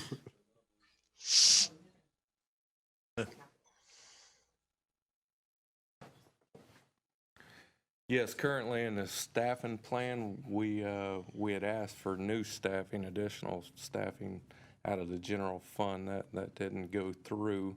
So this is an option to utilize a staffing service, you know. That way it kind of comes out of the capital dollars, not really taking a hit on the general fund. So this would be for a service. Can you still hear me? But still, though, correct me if I'm wrong, Scott, though, with all these projects we will have going, that staffing could be included in those projects? Yes. So that we could actually, you know, this would be one thing, but we could actually staff them through the projects that we'll have ongoing. So we could bring some internal employees on versus having to sub it out. Correct. And that's how it was done years past. Right. Yeah, if you go back and look at the prior capital outlay, facilities department general fund budget, you would see several positions were general fund, several positions were straight out of capital. And that's because they were tied to, as long as you can tie them directly to a construction project, then you can pay them out of capital. Okay. So are we, if we're getting somebody who's outside, do they have some sort of specialty that we can't do in-house? To a degree, no. I mean, we could do some in-house as well. This was just the way to utilize someone quicker. I would prefer to do, you know, staff rather than utilize an outside source because, you know, it's just, you pay for what you get, and a lot of times you may not have a lot of control over them as much as you would your own staff, so. The challenge is, though, it's easier if someone's on staff, then they're with us forever, where this is a little bit easier to pivot as we Correct. move through Yeah, projects. because if, So I if think for this is, whatever reason the funding goes away, it's easier to separate. Yeah. So that's kind of the reason why we're going this and I direction. do think that we're probably going to take a bigger hit than we expect next year when we see the numbers come in, by the way. I agree. Can you speak, Mr. Parker, while you're there, to the maintenance projects capital and maintenance project transfer local? That's $45 million over 5 years. Can you give me just an example? That would be, that's actually transfers that we have done, you're talking, let me go to the next page. So you're talking about. I just don't know what they are. The maintenance projects transfer local and the maintenance projects Capital. transfer to general fund.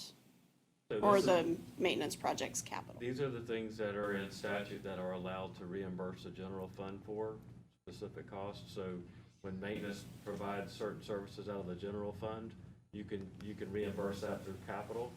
So that's that millage capital transfer we do every year. It's about But- $13 million. What's an example of a project, though, is what I'm asking. If they were doing like a repainting or recarpeting or any kind of equipment purchases. So if it's extending the life of the building, then you can start charging some of that off to the millage transfer. But this is strictly existing that we are investing in. No new, Right, no this new. is, right, those aren't new line items. We added them, I think, a year or two ago because we were making that transfer, but not making it transparent in the capital plan. And so we wanted to make it very transparent in the capital plan that was happening. Thank you, I just didn't understand it, because it seemed So, like, like Mineola High School, for instance, their track outside, it needs to be totally redone. That money could come out of this fund? this is just a At the transfer. expense of other projects. But to answer your question, Sandy, yes, this is where you would use, this is all of the capital funds put together in a plan, and that would be a capital expense, so it would have to go through this plan. But that is correct. That's how you would do it. Okay. Just to be clear, we can do things like tracks, but we can't do playgrounds. Is that correct? What was that question again? We can't do playgrounds. She said we can do tracks, but we can't replace playgrounds. To answer that question, yes, you could buy playgrounds. They are considered Yes. equipment. Oh, I didn't know that. Okay. Because you're replacing, it's not that you're putting in, you're replacing or repairing. Historically, we haven't done that. That is correct. Okay. Okay. I didn't know it was a policy. I thought it was a law. And the reason I ask that question is because we have a lot of projects that is out there, but then we have projects at the schools that are in need as well.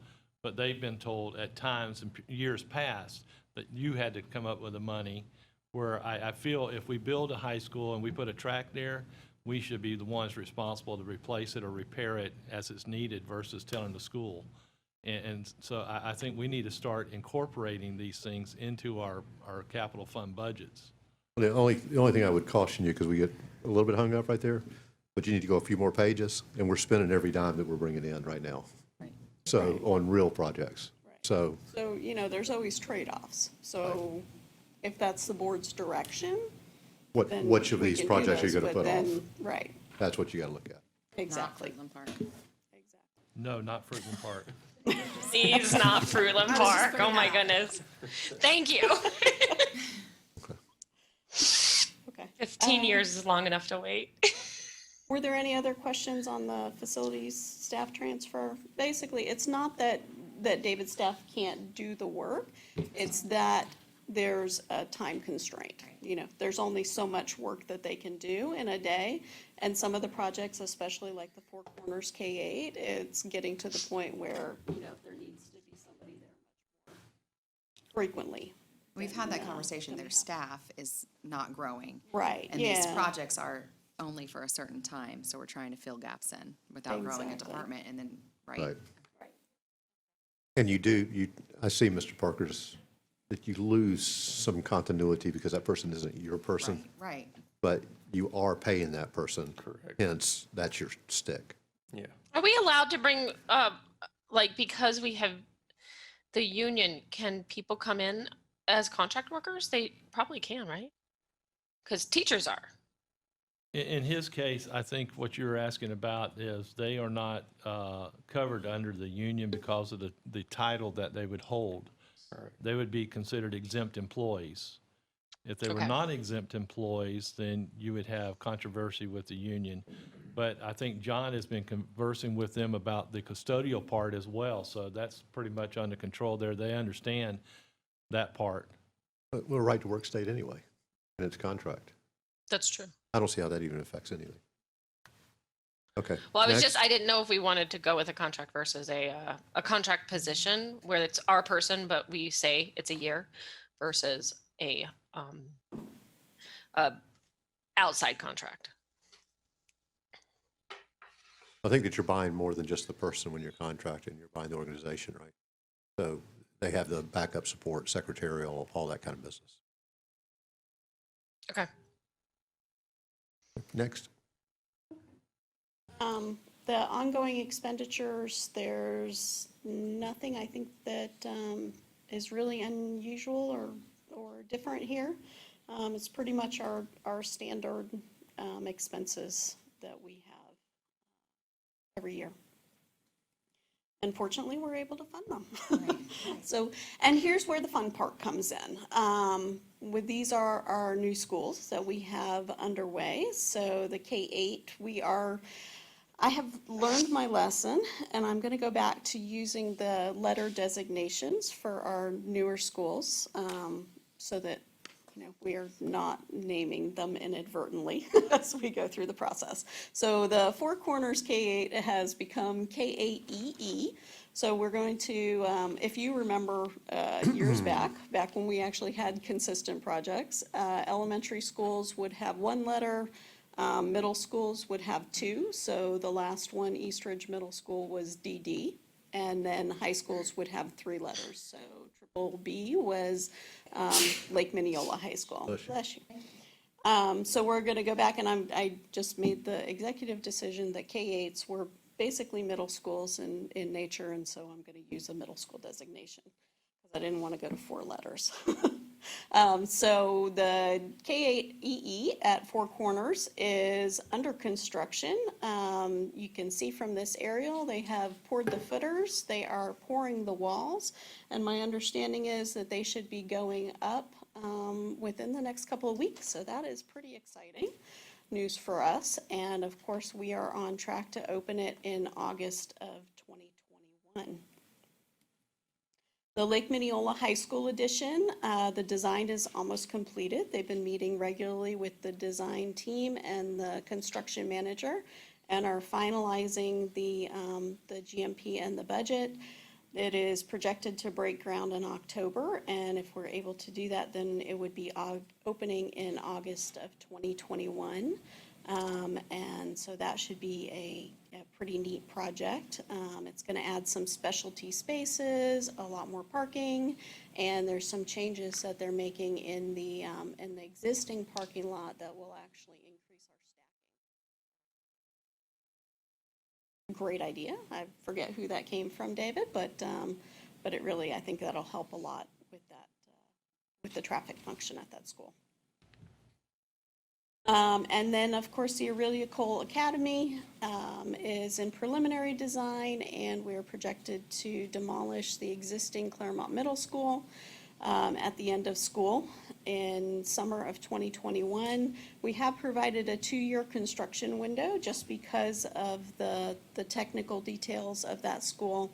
So the amount of land that we're going to need to move and providing for any unforeseen factors in demolishing that school, because of course it's early 60s, I think it was built. So the unknown is always there. So we are projected to open that in August of 2023. In this picture that's here, where those line of trees is that where our property ends, or does it go all the way No, back? no, this is really just kind of a design Okay. concept. So, so our property actually goes all the way down, and there, once we finalize design, there should be a track back there. I was going to say a track or a football field or A soccer field, track or something like football that. field, something like that.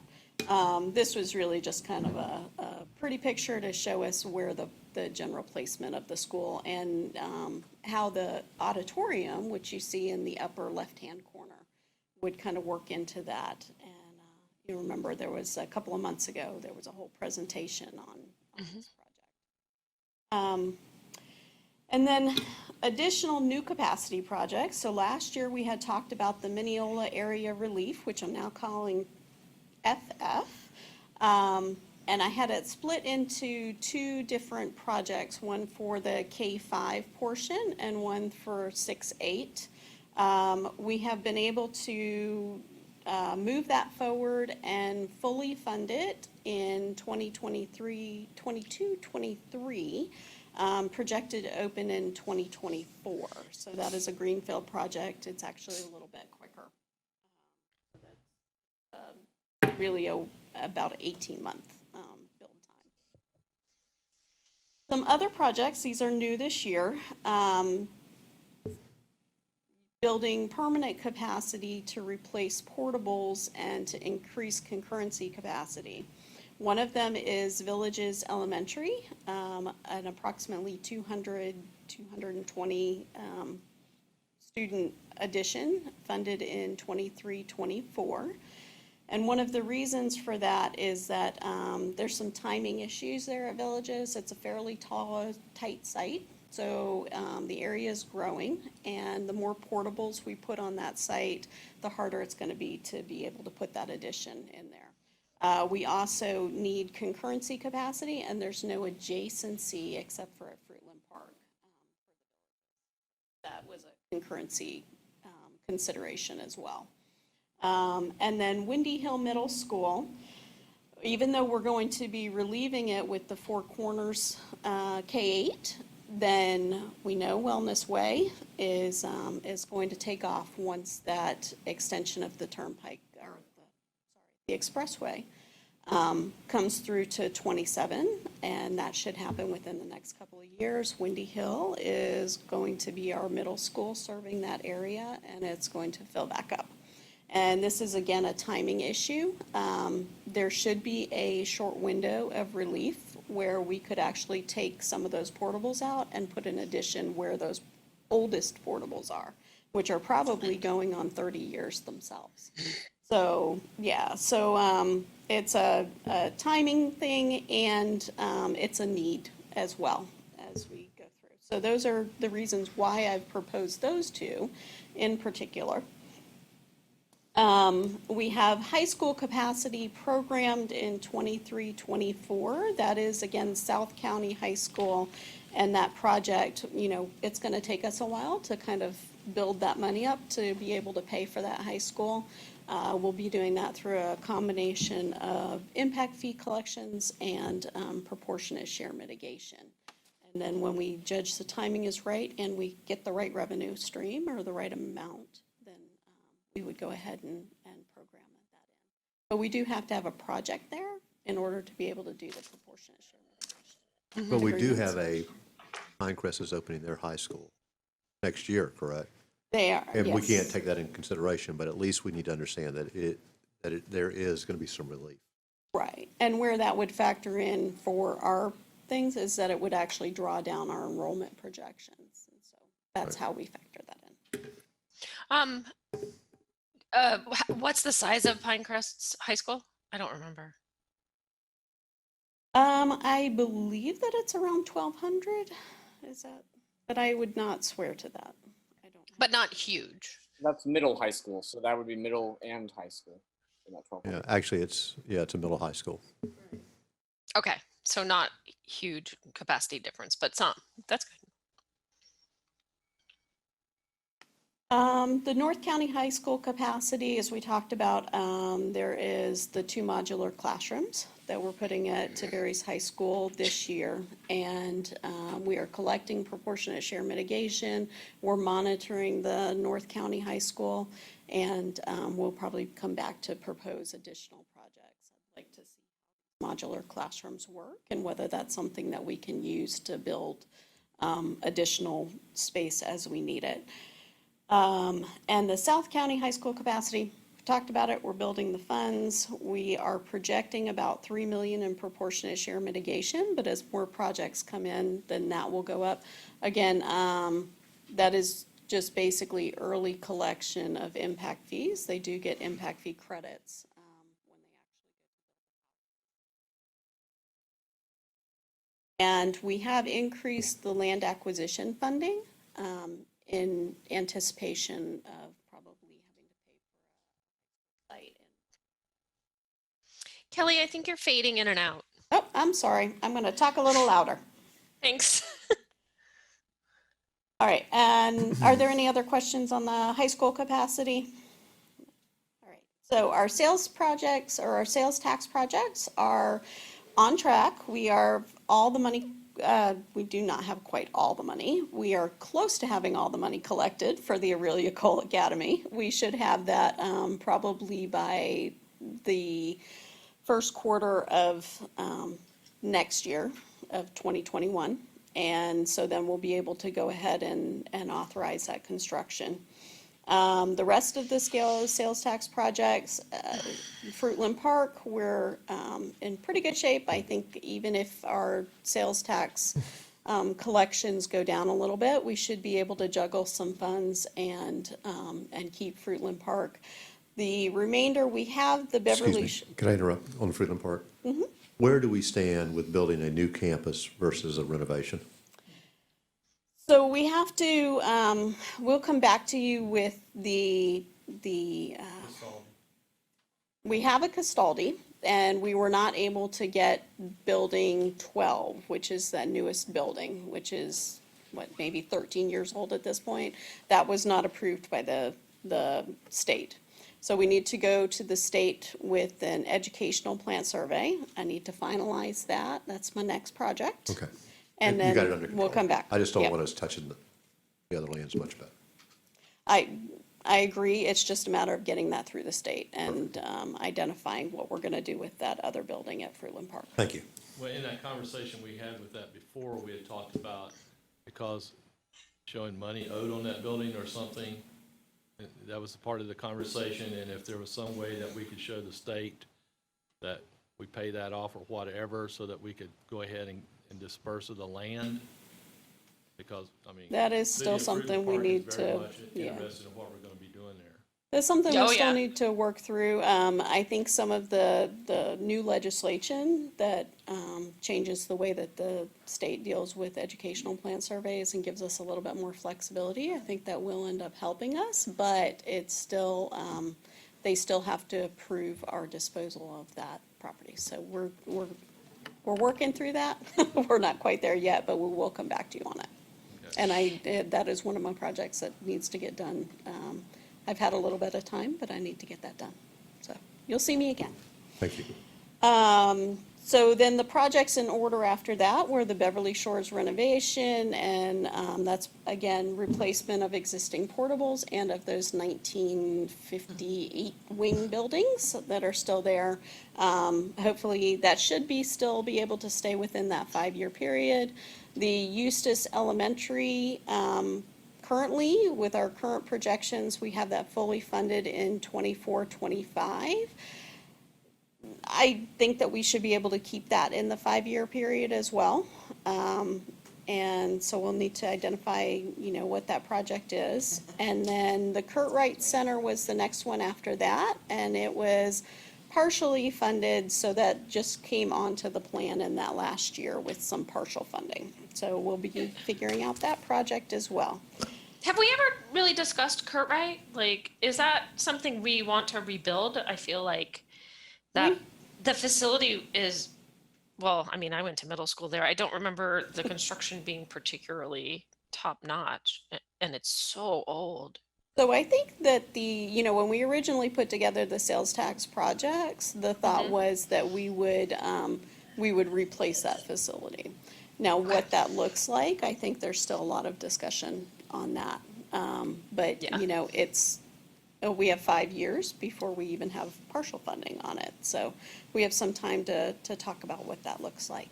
Okay. Are we out of land at the actual high school that we could go back and build something there and then have all of our students on the same campus? We are out of land at Eustis High School, so we would need to either, if we wanted to do that, we would either need to figure out a way to creatively use the land that we have, or identify some other areas that we could go into to expand that. So I think there's a lot of discussion really about what that needs to look like as we go. Okay? Okay. Well, there's plenty of time. Yep, and we have some time on that. So the other projects in the capital plan on that last work plan page, we have the modernization and capital renewal projects. Those are, right now, we have Eustis Middle School and Groveland Elementary School funded. And then there's actually a pot of modernization or capital renewal funding in the 4th and 5th year. It really starts to build, again, depending on our revenue collections. And so we'll be identifying those projects, working with maintenance on, where that money is best spent. And then there is a new line item that's called capital equipment for new or renovated schools. And that is actually a specific line item for technology for new schools, for new student stations, let's put it that way. So it would be any of the additions, any of the new schools, and you'll see that line item actually kind of fluctuates because basically it's a per student station cost, and it is put in basically the year before that new school will open. So like, I can't even remember my own designations now, EE, then it will open in 2021. So basically there's a line item for technology for that school, and also for the Lake Minneola High Edition. And that is in this year's, the 2020-2021 year, for $2 million. And Where'd that money come from before? that was actually part of the technology budget. And then the technology budget was actually increased a little bit, and then it was broken into 3 line items. So there's now a classroom technology refresh line item, a technology refresh, which is meant for computers, and then there's this line item. So can I just clarify, when Corona happened, back in March, the superintendent talked to me about shifting the $5 million in technology refreshes we had over 3 years into the Chromebook cost. And as she and I talked about that, and I approved it like as an emergency measure back, so that we could have Chromebooks. So is this more money that sort of has refilled that pot, essentially? Is this from a different fund? No, it's from the same fund. So what happened was they just delayed some of that refresh, and so they're still budgeting that same amount, but it'll just be catching up versus doing both of them at the same time. The reason why we did this is because in the past, whenever you opened up a new school, you would have to fund all of the technology in the new school, and that would take money away from your planned refresh. So it would always interrupt the refresh for all of the existing schools. So we really wanted to separate this out so that we could see how much we needed for the new school, and then it wouldn't impact, or the IT would be able to better estimate how much they had for the refresh portion. So this is our line item, not that the state pulled it out. That is correct. This is our line. I item. understand. Okay, I understand now. Thank you. Okay. And so you can see that the overall technology budget increased by 5.5 million over the 5 years, but that does include technology for those new schools. as well, or those new student stations. And then this is the work plan page. And so I don't know if there's any specific questions on that. But I think that is basically, unless you have more questions, this is the end of my presentation. Very good. So this is everything here. Mr. Dodd has questions. Oh, sorry, Mr. Campbell. This is everything here that, as we take in, that 247 million is what we bring in, and that's how much we're expending total? So we actually, no, so the 247 million, we actually bring in about 470 million. Now, some of that is carryover, but basically our total budget is 470 million. Some of that goes to ongoing expenses, buying buses, buying computers, general maintenance, that kind of thing. And then what happens on this page, the 247 million, is basically capacity projects, specific projects. Okay, so that goes back to my statement earlier about the tracks, the other, her statement about the playground equipment. So there's funding that is out there that could be utilized for that. It's just that we'd have to revisit some of the areas that we're looking at as far as projects. You would have to. Or is there so- money so- being carried over from year to year that's not being used? No, if you look at that second line on the very right-hand side where it says 5-year total. Right. Second line, 0, that means that we have allocated every penny that we have brought in over this 5-year period. So, you know, in order to be able to do some of those additional projects like tracks, playgrounds, that kind of thing, you would have to decide, okay, we want to put off this project or that project in order to be able to add those. Okay. And, you know, again, if that's the board's direction, then But I would remind everyone that we sold the penny sales tax on a very specific need list. And that in the past, it was said to me that projects would be, people would be told they would, Fruitland Park's a great example. On more than one occasion, they weren't told the truth. Once we set that priority list based on the 1/3, I think we owe it to keep those timelines. right. Well, I agree, but I also, in the back of my mind, the thing is, when we build these sites, then it's our responsibility also, as they need to be repaired or replaced, for those children that are using those playground equipment especially, that we've got to figure out how do we budget that in, and where do we do that, you know? So I agree with you. And I agree with you. So, You know, Right. where- Now just find the where do cash. Where do we draw the line? That's the hard Yeah. thing. But like these minor capital, like the minor capital projects, over there's $400,000 across the board. Do we have what those are? We do not. Those generally tend to be things that come up that are kind of emergency projects. And so, you know, they tend to vary by year. Right. So, you know, we can kind of look Might at look like at the end what of each that, year, if there's anything left in those different pots of money to kind of put. right. And the 5.5 million that you put in there, that you talked about toward the end, that's actually in the FF&E, or is that in the construction cost? Which That 5.5? The technology infrastructure upgrades? Yes. So that's actually an increase in technology infrastructure, But you said or it was technology budget total. Right, but you said it was for the EE, the K8 at Four Corners, and also at Mineola High. So that's actually for the technology for those schools. So it's the screens, it's the So that's in the computers, construction teacher cost. computers. It is, FF&E. it is not in the FF&E. It's not It is not an It would be FF&E, additional no, to it's that. an additional Yeah. line item. That's correct. Okay. Right, right. Mr. Dodd, did you have a question? And that Yes, was. I had a couple of questions. So if I recall, I think maybe when we looked at this document last year, the year before, Mineola relief was looking at 2025. So we've pushed that now earlier 2024, which I think is advantageous. I guess I'd like to see that be something that we continue to monitor. And I get, you know, the unpredictable economic times to know whether or not our revenue will bottom out or not. But I'd like to keep that one on the radar to see if that one might even be able to pull forward another year as it gets a little closer. Just knowing the the growth of that area. And I guess when we do that, I'd really also like to kind of put that in conjunction with taking a look at the attendance boundaries. Of course, I guess that would naturally go with it.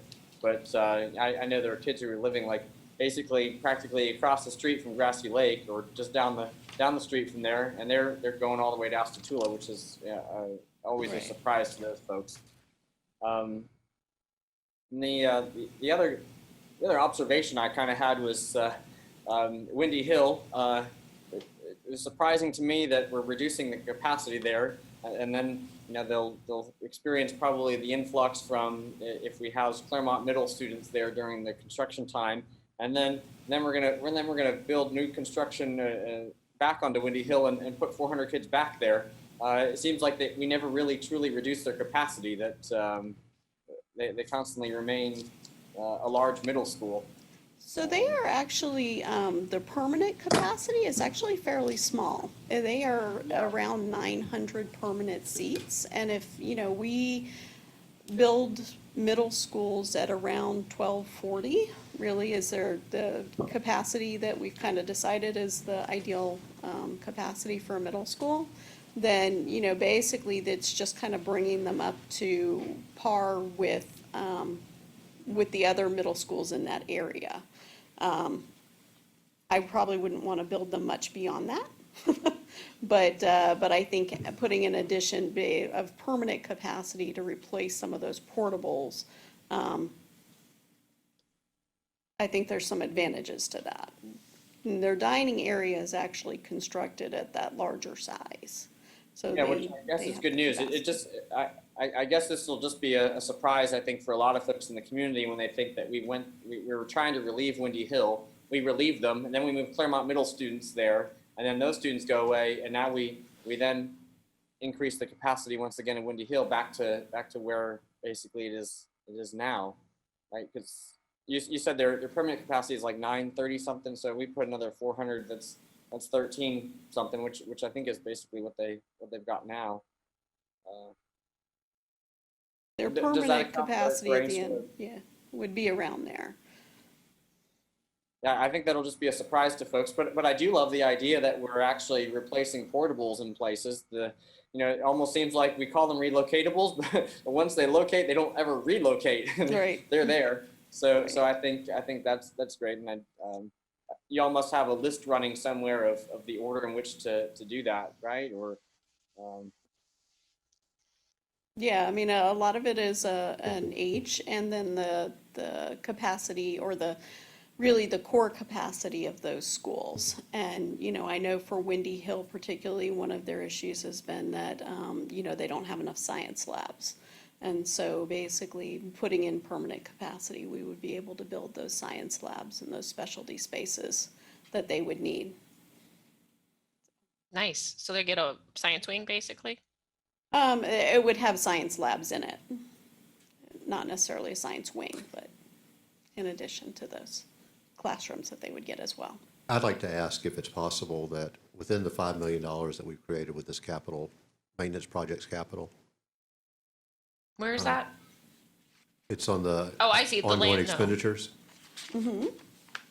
And right now you have a placeholder of 5, 5, 5, 10, 10, total of 35 million over the next 5 years. But that would be a good place, perhaps, and your team could look at some of Mr. Gamble's concerns. A track could be worked into. One of those numbers, that would be an appropriate placeholder, I would think. And then, boom. Thank you. Okay. All right. I also want to, I guess, throw in some support to see what that project list looks like. I just know historically, with a lot of the elementary schools, they replace their playgrounds because they're doing cookie dough fundraisers, and the PTO is raising money for years and years and years before they can actually make this happen. Meanwhile, we had a school like Claremont Elementary who basically had no playground that was accessible to kids for all these years. And then we relied on a water bottling company to come in and to do that for them. So it seems like we're kind of those kind of projects. Yeah. We ought to at least look into. We now have a placeholder for. Right. Yeah, I would love to see a list of those kind of projects too, because I'm sure every school has something. Yeah. Right. And then you could begin to develop a 5-year plan, and then you'd be able to articulate it to parents. Absolutely. Okay. Love it. We can certainly work with maintenance and with Mr. Carr on developing that. Be great. Ooh, while you're working on that, can we also work on a white fleet list as well? Okay. White Fleet. He and I have had that Crayons chat and too. tracks. We don't have a replacement item for White Fleet? Yes, we do. We do. We don't have sounds we so. don't have like a schedule or a plan or a, It's just a reoccurring cost, is Right. what she's saying. So she just wants like a more detailed, is what I'm wondering. Dr. yeah, Green? I'd like to see a Oh, list how many of we're how gonna buy. old things are and Got it. yeah. Well, Okay. yeah, because years ago, if it was not 20 to 25 years old, it was not being replaced. Right, and I don't think we need to make rules like that. So That's not my goal, is to make a rule like that. Antique tags. I have underwear 25 years. Oh, let's don't go there. Yes, we're not discussing that. Moving on. Well, we will work on all of those and be able to bring that back to you. Probably not in the next 4 days, but, Thank you. Right. all right, thank you. Thank you very much. Sure. Next. Is that her entire presentation? Yep. That was it? And Okay, now we well, have- thank you, Ms. we have Randall. Mr. Mock is moving towards the microphone. Oh, excellent. Yes, Mr. Mock should be presenting our internal audit. This is so weird because we cannot. Oh, now you're back here. Are you going to be sharing the screen? Yeah. Yes or no? Yes. And technically, that's what they're seeing on that side as well. Yes. Yeah, Dr. Burns, whenever y'all are, when the screen's being shared, all we can do is hear you because they got the whole TV turned. Oh, okay. That is weird. 'Cause they've That's got the fine. same screen. We've- Yeah, yeah. So we can't see if y'all getting ready to talk or whatever. So there's some Oh, talking okay. over. Okay, so I'll try and be more assertive for Mr. Dodd too. Yeah, keep him under control, please. I will. All right, we're ready when you're Go. ready, Great. Mr. Mock. Good afternoon, school board. I brought to you today the internal audit plan for discussion prior to approval next Monday evening in the school board meeting.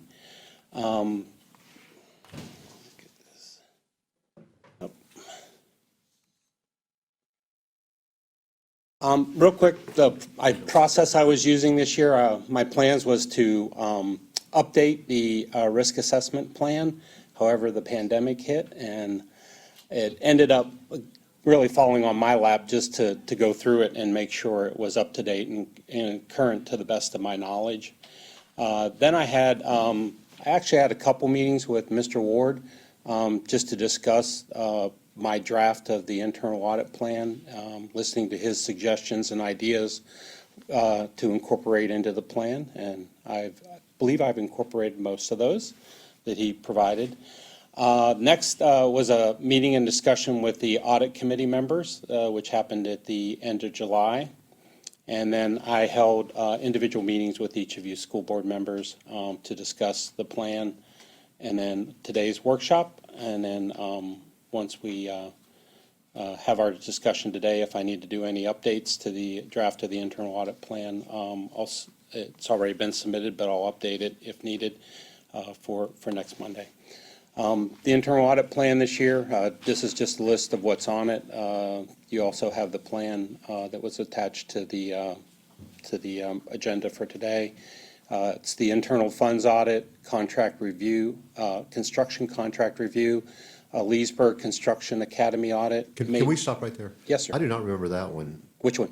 The Leesburg construction audit, that was brought up. but Yes, I it was know that- brought up and I put it, Well, I know that was already, that's been a resolved internal issue, right? So I don't know I that. don't know. I mean, I don't know what you mean when you say resolved. Mr. Ward, can you get with him, with Mr. Mock? This one does not need an audit, is all I'm saying. Okay. Okay, so move on. I wasn't involved in that discussion when you say it was resolved, so. I thought you were, so, okay. Okay, sorry. We're cool. Okay, maintenance operational audit, charter school, billing for administrative costs. Some of these were projects that were that have been on the list for prior years, but didn't make it on the audit plan, and we're up to that point where I've included them into the plan. The Skyward software module implementation, and of course, of the construction audits, which we just heard construction audits will probably be on the internal audit plan for the next couple of years. Well, then, could we, where he scratched out, at least for Construction Academy, could you put in there food service as far as the pandemic to now, to where it ended, as far as seeing where we went from and what we have? For the, for their budget, the fact that they have Well, 12 not days. so much, no, not so much that, but where they had that to start with, but, you know, what all transpired from the time the pandemic hit till the end of the school year or till now, as far as doing an audit on that, see where we are, expenditures, things of that nature there. Okay. Wait, I'm confused. What is this request? Where Mr. Mathias pulled the lease for Construction Academy audit, took it off the list, that we'd insert food service just to do an audit of their finances and things of that nature there. I thought we did a food service. Is this a We- different aspect? Yeah, this must be something different. Well, I'm just asking for, you know, heard some different things as far as money's in, money's out, things of that nature there. And just like to verify what we actually expended out for all of this during the pandemic, how much we received back from federal funding, things of that nature there, just to give an idea of where we are. Madam Chair, if I could just add to Yes. that. Sandy, we'd be happy to get you reports on that, the revenues, expenditures, and everything. I don't necessarily know that would require the level of an audit level review. Now, I'm not trying to sway the board or Tom in what you guys look at, but I think it would be prudent for us to provide that information from finance. And then if you have questions, look maybe at seeing what to do with it. But I don't know that 120 hours of Tom's time's worth that. I don't think it needs to be 120 hours, but I Okay. mean, you have enough on your plate. I was trying not to overburden you. That we can pull the reports, the exact reports and revenues. I know that we were waiting on them to tie up their year end, and then we can get those reports to all the board members. That'd be simpler, I believe. And if y'all have questions after that, then by all means, please have Mr. Mott look at it. All right. I'm good with that. Okay. Okay. If everyone feels comfortable with that, looks good. Okay. This has changed just recently. The audit resources was 80 hours unassigned. It's obviously way below that now. So obviously I have available time for an audit. We were, however, outsourcing roughly 160 hours. One of those was the construction contract review, which is probably the main part of that. And that is basically a review of our construction contracts. And the firm that's going to look at that is going to give us ideas and recommendations for how we can improve and incorporate language that's not in our current contracts for constructions. The other part of that was going to also be, at least for this year, a little assistance in the two construction projects, Four Corners and Lake Mineola, and then the other part of it would fall on the other side, which would be in the following school year, would be where the majority of the hours would be the closeout audit for those two construction projects. And some of that is to, I believe, from the discussions that the audit committee had, and I've had with some of you school board members, is to relieve myself of some of the construction audits because of the number of construction audits that will be performing over the next couple of years, obviously. I mean, if you look at it, it could be that basically I'm just doing construction audits. So I don't think, just in discussion with the board, it doesn't sound like that's what you want all my time being spent on. So to be able to do that, we're going to have to get some outsource help to do some of that construction audit. And then I think some of the discussion around that is depending on the amount of time to look at that and see if maybe we want to bring in an auditor, right? I mean, down the road at some point. So the only other thing is, you know, as far as concerns about the audit plan, is that any current and ongoing pandemic matters and issues that may arise during the year, whether it needs my audit resources or it even affects me personally or individually. So from that, just want to put out there, I know was some individual thoughts, and I don't know if you want to raise them here.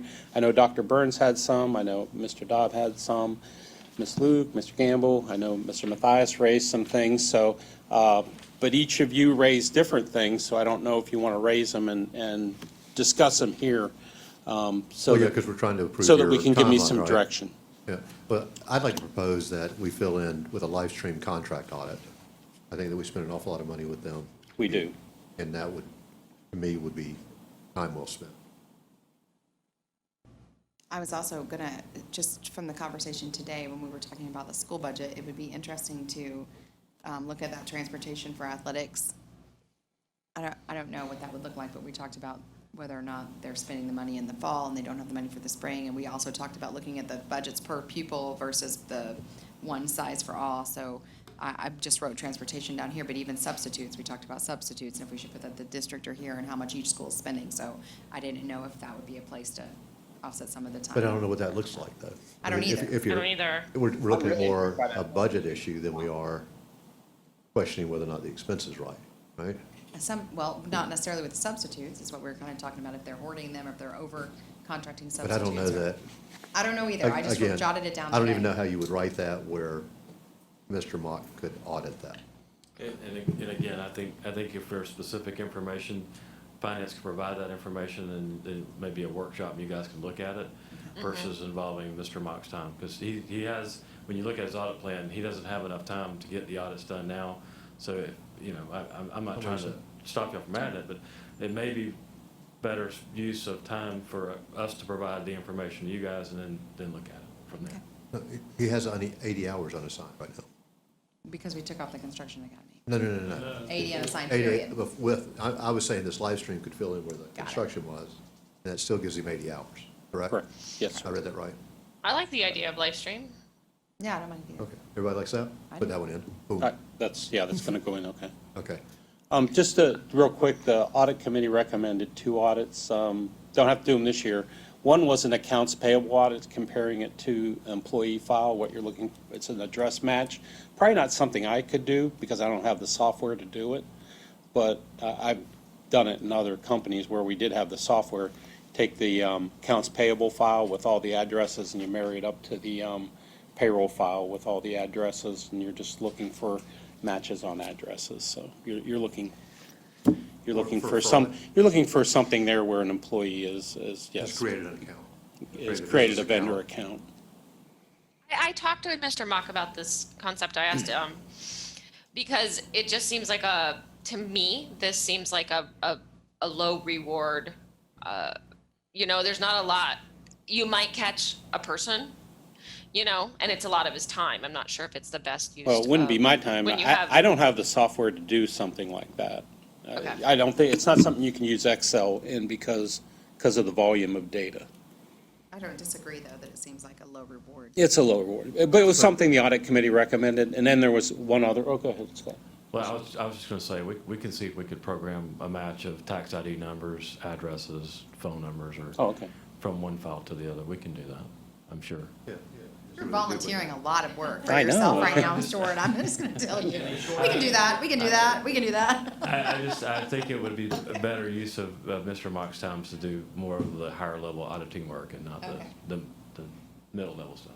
Yeah. That was I a agree. suggestion from the audit committee, Okay. so. Was Then there the other suggestion from the audit committee was the school audits.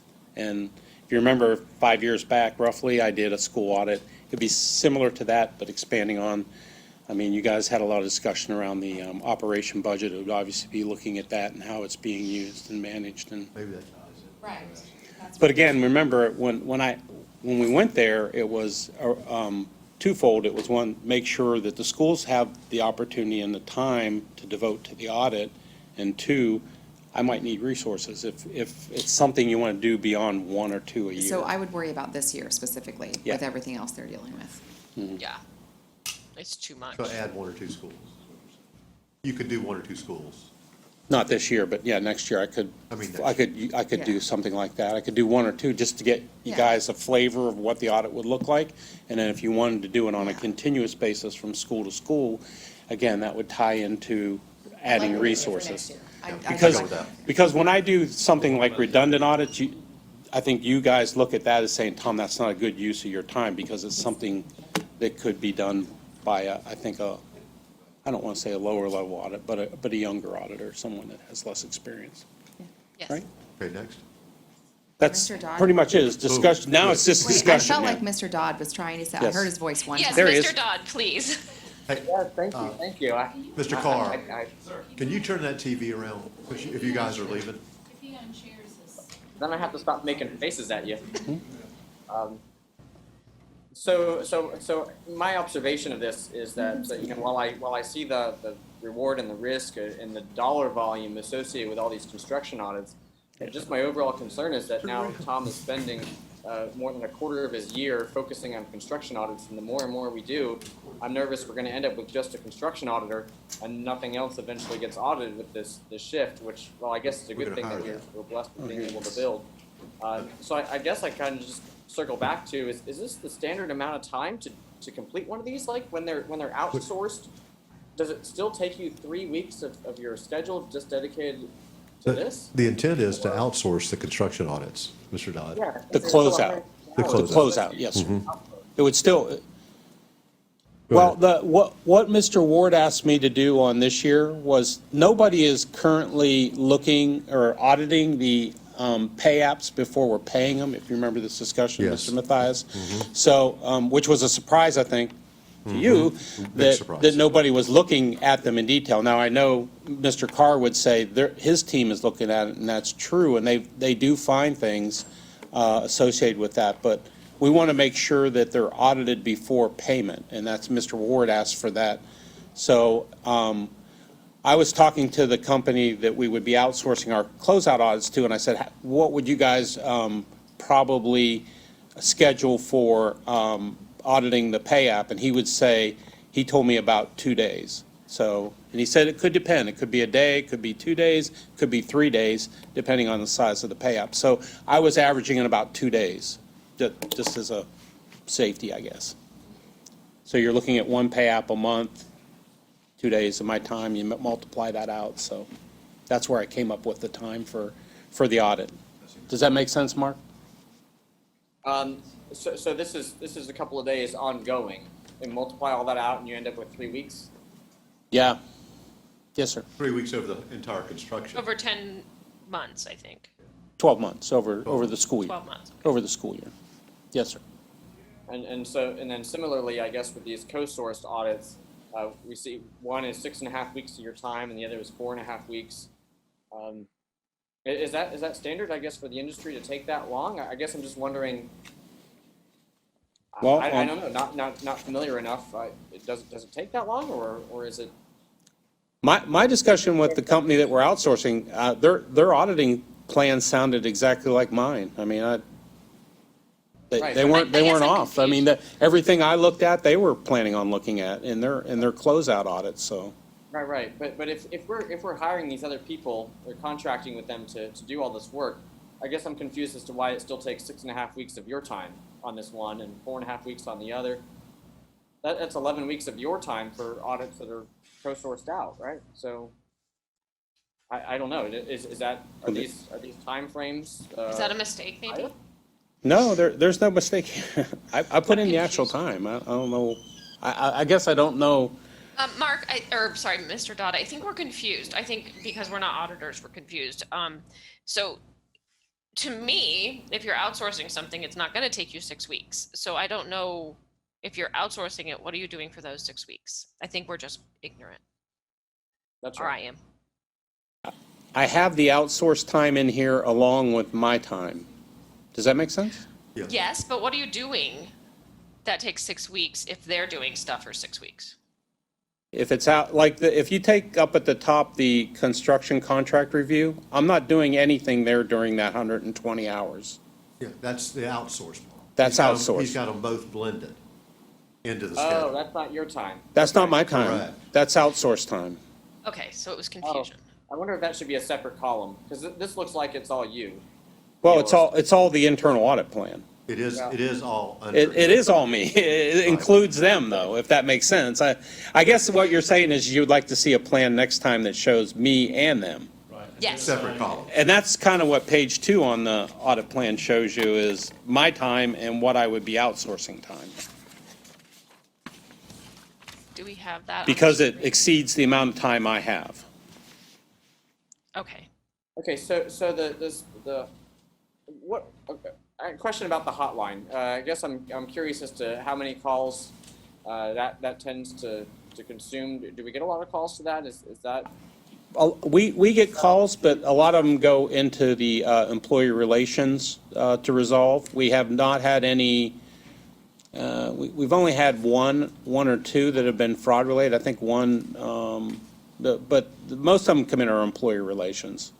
And we didn't have any during the pandemic. No calls. I mean, it was quiet from February forward, basically.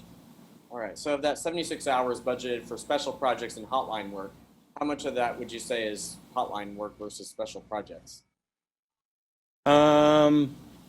Hotline, nothing really. I mean, maybe an hour or two. I mean, just not a lot. So most of that's available for special projects? Yeah, it's pretty much available for the special projects, Okay. which is where I usually spend it. I mean, last year we had 2 projects in there. Yeah. I guess I'm just interested from a board member's perspective as what you need in order to operate more efficiently to ensure that you don't become a construction auditor and that we neglect these other areas. I mean, are there tools that could make these go faster aside from co-sourcing or outsourcing, or is it truly adding staff? Yeah, it would be adding staff or doing the outsourcing avenue. And that's what I think that's what the direction of the audit committee ended up being is that, Tom, we don't want you spending all your time doing construction audits. I believe so, I Mr. agree. Mathias, if you That's wanna- correct. And the other is through the audit committee that where it is more beneficial to eliminate a learning curve, if you will, to look at outsourcing. True. So actually, more interest about outsourcing with oversight from Tom. Very good. I agree with that. So where did we land on looking at substitutes? Looking at what? Didn't, Substitutes. that was, No, I think we did. We talked about it, That would looking be at on the the school. school operating budget next year, picking 2 schools that he can look at outside of this pandemic year where the schools might not have the time to commit to working with Mr. Mock. So next year, picking 2 schools, 1 or 2 schools that he would be working with to develop this audit and what it looks like. That would include substitutes and athletic transportation and band fee, like all of those, not band fees, but like all the fees we looked at earlier in this workshop. Yeah. To look at that, so. what I could do is list out a lot of the things that would be in the audit. We could obviously line out Yeah, some of I the like things that. but got keep time. the things that you guys think are most important. Yeah, that'd be great. So I could have a That'd be great. long list, and I guess the audit committee could first attack it. and Right. That way, when it comes here, it's a lot smaller. I like that a lot. Undoubtedly, when you get to the substitutes next year, that'll be skewed because if we are, Right. it'll look like people are needing, From so the many pandemic. that they normally need. Right. But based on, Yeah. Maybe we could use some historical data not to include this year. We'll just kind of pull this anomaly out to look, Right. assuming we're even in a different place next. Well, it depends on what it looks like. Yeah. That's Yeah. true. We'll know more. Very good. Dr. Burns, I wanted to bring up something that you raised, if you don't mind. Dr. Burns brought up something about, it would be something about having a board discussion and an audit committee discussion. I had just I written that thought down, that yeah. was an interesting point that she brought in, that, because I think the audit committee has gotten a little off from where it was when I came on board.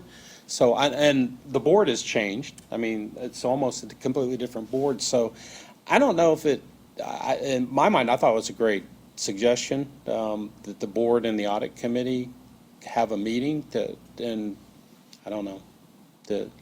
discuss well- where they're at, what they're doing, how they can help the board, things like that. The discussion we had sort of circled around, each of us has picked an audit committee member. Is that person, is that worth their time? Is it worth our time? Is this sort of setup that has been created, is it working for us? Because I know Mr. Mock is spending a lot of time trying to get audit committee members to come to meetings. And that is a frustration for them probably as well if they don't feel that their time is being used valuably. So I didn't know if we wanted to look at the structure or like have a conversation with the committee on, is this working for us? But did you have a meeting here recently that was in the evening more than it was during the daytime? They actually, we had one at 6 o'clock, right, the other night? We had a Zoom meeting, A Zoom meeting? Yeah. I think that, and we still only had 3 members. yeah, well, you had a quorum. Yeah. We had a quorum, but we Right. only had 3 out of the He's having a 5. hard Yeah. time getting Here quorums. is an observation as a liaison between the two, is, one is, again, sorting out the time, the noon, that the meetings, in my opinion, lasted too long. I've spoken to the chair of the audit committee, that they needed to discipline the meetings to a shorter period of time. I think that if you schedule it at noon, which is they typically are, that it is reasonable that the district provide lunch for them, just like they do the Education Foundation and some of those others, when these volunteers come in, and that they understand that it's going to be a 1-hour meeting and they're going to be leaving. They didn't dedicate, last one, the one before last lasted till 4 o'clock, and then it started to drift away because it's way too long for business people to give their time. I agree. The Zoom meeting, I think, is effective, although if we have, as long as we have a quorum, we can continue it for those outside of the quorum. I think that it's up to the board members, 2 things that Mr. Mock and I discussed. One is attentiveness when he needs to meet with you guys to get your opinions, that he was having a hard time getting some direction from each of the board members. But also then, if we have an appointee who is not performing, that we just need to thank them for their service and replace them. Because this is important work that they're doing, and I really don't think that we need to have a joint school board and their meeting. That they just need our support, and it's very difficult I spoke to the chair, I don't know whose appointee she is.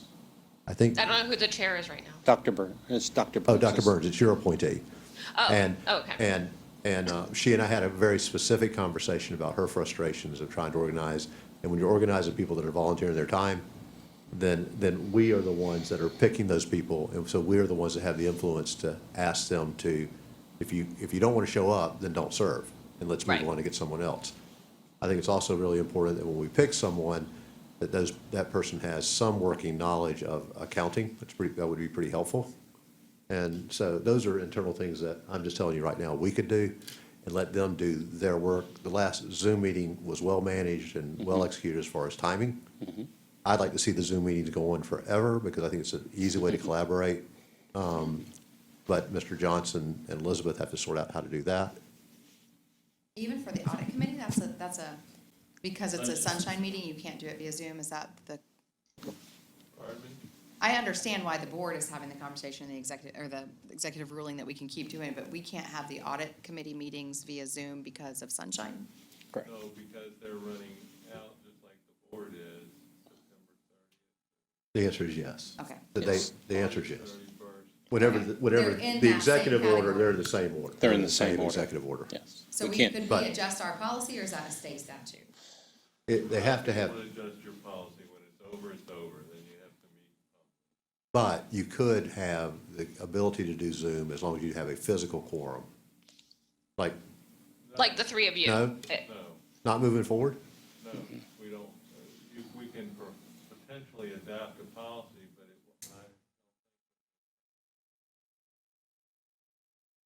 have some specific reasons, like we had a policy that did that. Well, back in the day, the olden days when you did a telephone thing in the middle of the room, that if you were sick or something like that, Right. there were specific requirements. Exactly. And so, We had a policy. excuse me? that said- If he's gonna speak more, could he go to the mic? 'Cause we're not Oh, getting- sorry. What could it be if it's a voluntary committee that's appointed by the school board that they could meet? They are voluntary. I know, yes, I know, the audit committee is. I'm not trying to put a blanket on all of us being able to continue When to the do executive order runs out, you will be required to have at least a quorum present to hold a meeting, just like before. But if this audit committee, you have a quorum, 3, I think. Yes, sir. The other 2 could come in by Zoom. No, Why not? Why? because there has to be specific reasons set up. Like in the policy, what you just said, if you were sick or you have some other reason why you can't make it, that you can have a policy that allows you to do that. It'd be interesting for us to see what those Specific reasons are. specific reasons are or are not, But because. it's not just because you're late or you can't drive here. No, I get it, but if you were on holiday, Yes, that- there are that- reasons like that, and we advocated having that in the policies we had before, and we didn't do it because we're gonna get the Neola policies, we're gonna come in. So the Neola policy is now in effect. I'll have to go back. if we could look at Neola and see what it says See about what- it, see what because their policy if we're gonna is. react, we have until September. Like, if we Well, wanted to and I re- change something in it. Yeah. If we're having issues with attendance, and this isn't a new conversation, the attendance issue has been going on for 2 years now, at least is what I can Or recall. longer, yeah. Longer than that. Longer than that. And so if we're finding that our voluntary school board appointed committees are working better in a virtual setting for attendance purposes and decision-making, so it's not withholding or stopping his progress, it'd be really nice to be able to accommodate that. I understand we're kind of statute. And I guarantee you, you'd be able to, you would be able to reach more people who would volunteer, Right. Yeah. who may bring different skill sets if it was easy. And the challenge is, we make a volunteer committee, we make it weird on their time and demanding, and then you have no control if they're not going to attend. Yes, right. So then it's up to the board members. That's it. Right. Yeah, what ends up happening is you schedule a meeting, and that's what happened to the 4-hour meeting. Scheduled a meeting, No, you tried to pack didn't everything call, in. no, didn't have a quorum. Scheduled another meeting, didn't have a quorum. Scheduled a third meeting, now I've got all this stuff that keeps piling up, and I ended up with a 4-hour meeting. Yeah. Right. I mean, normally our meetings are 2 hours, and a lot of times we get out of there before 2 hours, but. But, well, in a That was just volunteer world, unfortunate 1 that- hour, hour and a half is top end, just saying. And really, that's about it. I mean, Right. with the, the opening, and then a few Yeah. discussions, and then boom, we're into the meeting, Yeah, and it then, was about an hour and a half, the one you did at Yeah. 6 o'clock. Yeah, last year when we And did them, they were like you about said, an hour and a half, because you gotta take in, some of these people are actually business people coming from. Every one of them are business people. everyone. But I'm Yeah. talking about some of them are workers, working a job that's a volunteer as well, so they're having to take their lunchtime or whatever to come. And so. Beyond lunch. I think if they are on the virtual like you're leading to, then that would make it more flexible where they could come Yeah, in and out. yeah, I would love to see us, if we need to amend some policies, even a Neola policy, I would I love, agree. if that were possible for these committees. Yeah. Me If, too. if it isn't possible for the board, because I also think this is pretty efficient as far as time, but if it isn't possible for the board, this board, I It would be like, possible for this board for those same kind of out of the would ordinary be? reasons. Yeah, you could have. okay. Because we fall into But the it, same. but you're limited to what those reasons are. We'll get you a list. Well, of if what it, they if it are. was broader for volunteer committees, Yeah. and then forget about school board. It's Right. the It's the same. same Different. standard That's- as that's the what we're- sunshine meeting. Okay, That's true. well, that's sort of important from Okay, what we're we'll take a hearing. look at it. But I don't think a joint meeting is necessary, Chair, Okay. to be honest, from my That's feel. fine. That's fine. All right.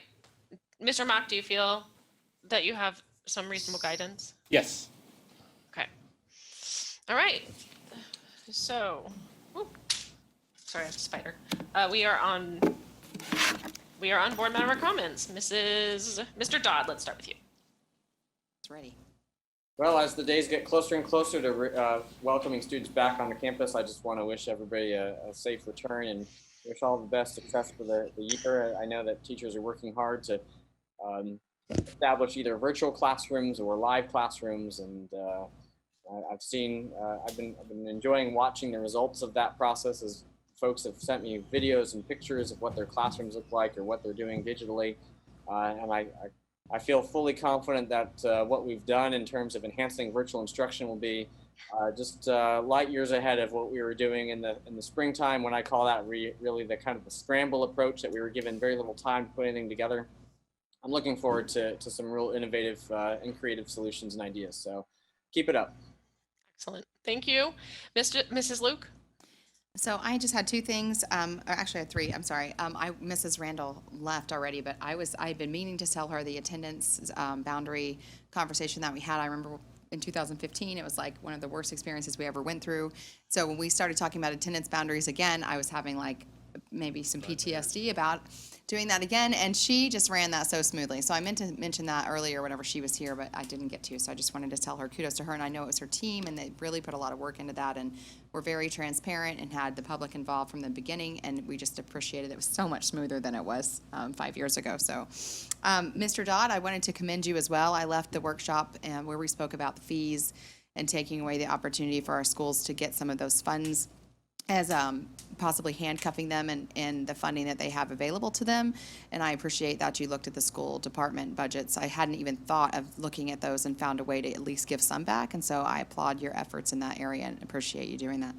And then my last one was to Mr. Gamble for the prayer at the schools last night. I saw so many. So it's 7:37 last night. I was like, oh, it's time to go pray for schools. And it was at 7. And so I did see some meaningful feedback on Facebook where schools got together and partnered with communities to pray for our schools in the start of a very unexpected school year. And we appreciate your leadership in that and all of the people who participated. There were families, there were churches from all different denominations. And we just feel the blessings in the school district. And I feel like it's really, it's emotional for a lot of people next week. And so good luck and best wishes. And we're all kind of in this together and we appreciate that. So that's all I have. Thank you. Mr. Gamble. Well, just to quickly, I can't take the credit for that. Sidney Brock from Heritage Community Church is the one that actually put all this together and orchestrated it with his volunteers that he had. And I think he did an exceptional job. And the thing was, it was not just Lake County, but it was Sumter County as well. And then he was asked, would you take on Marion County? And then he was continued to just be spreading, even over to Citrus County, even in Hillsborough. So it was something that took off very well, and we appreciate it. And this was not just one church. This was 80 some odd churches throughout the county that was there, different organizations and denominations, and it was something outstanding, I think, to show that representation. And even at some campuses, we had even some staff there that was there as well. So I appreciate all that came out for that. And it was great. It was a great time. I hear rain on top of our roof here at the school board right now, so we'll keep talking for another 30 minutes. Oh, wow. It's really raining. But also this is, Mr. Dodd, I do applaud what you did there with that and how we are maybe be able to orchestrate the funding there for some of the things that we have kind of took away as far as fees from the schools, be able to put something back into their project money. But also, this is our last actual meeting before Monday's first day of school. And I just want to say, students, have a great first day of school. Teachers and all staff and faculty, have a great first day. And just take this first day and go forward with it and just have a great year. Thank you. Mr. Matthias. Thank you, Mr. Gamble. Since it is raining, I just thought I would show y'all. And we can begin to talk about the FEFE formula. So this is the second calculation. Mr. Ward, thank you very much for your support in putting this together. Some amazing number changes. We are 56th now out of 67 counties. So it was 65th when I first came on the board. So we're making progress. We are now 17th in student population. So those are some really big numbers. I have extra copies, anybody that needs them. But I think that we still have a lot of work to do. There is now last year it was $20 million for us to be average. It is now, if we only had $12 million more dollars per year, what a difference that would make for the benefit of our kids if we were just average in per student funding. And for those of us that had an earlier conversation this morning, imagine what work that would have done for us. So I do want to wish everyone an amazing first start of school. We're looking forward, I'm looking forward to it with just very honestly nervous. So I know that the superintendent and everyone has everything on task. So all the best. Thanks. All right. I also wanted to just give out my encouragement. I think that the excitement is building with teachers all back on campuses. The in-person classes people are very excited about. I think that we worked so hard on this board, and I think that those of you that have chosen to go back, I think that you should feel confident that we have put a lot of safety precautions in place, and I think that we have a good situation to go back to.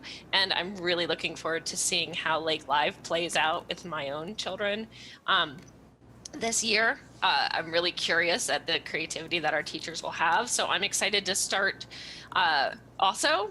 And I wish you everybody all the luck. And I did want to encourage people to vote tomorrow, because some races, including mine, will be over, and it will be all over tomorrow. So that I'm very excited about. And so please remember to vote. Ms. Cornegie. Just a quick update as we prepare to bring students back on Monday. We have teams from maintenance and facilities. They are spread out across the district, and they are going into every school, and they're applying the disinfectant and sealant that with the funds that we receive from the BCC that we've been able to purchase. And so that is underway this week, a big task, but that's going to be one of our critical mitigation things that we're doing. The other thing is we've installed our first set of student desk shields at Umatilla Elementary this morning. I'll send you some pictures as the freestanding model that the teachers wanted. We've been able to have a local builder, contractor, businessman, whatever he is, in Umatilla actually build those for our teachers. And so it's going to give them that creativity, being able to keep kids still working together in pods with the shield in between them. It's an interesting concept. And we actually got the idea from one of our teachers. So we're anxious to get that into all of our elementary schools. Those will be installed this week in all the elementary schools. He didn't have enough material to do the middle and high, so I had to go with a separate vendor for those. Those have been ordered. We'll have some of them to start school with on Monday, but our middle and high is probably going to be the following week before we get all of those desk shields into the schools, but they will be coming soon. So we're glad that we were able to find somebody local to take care of our elementary schools. And so as I said, I'll send you some neat pictures. Fabulous. Thank you very much. Do we have any attorney comments before we adjourn? No. No. Okay, we're adjourned.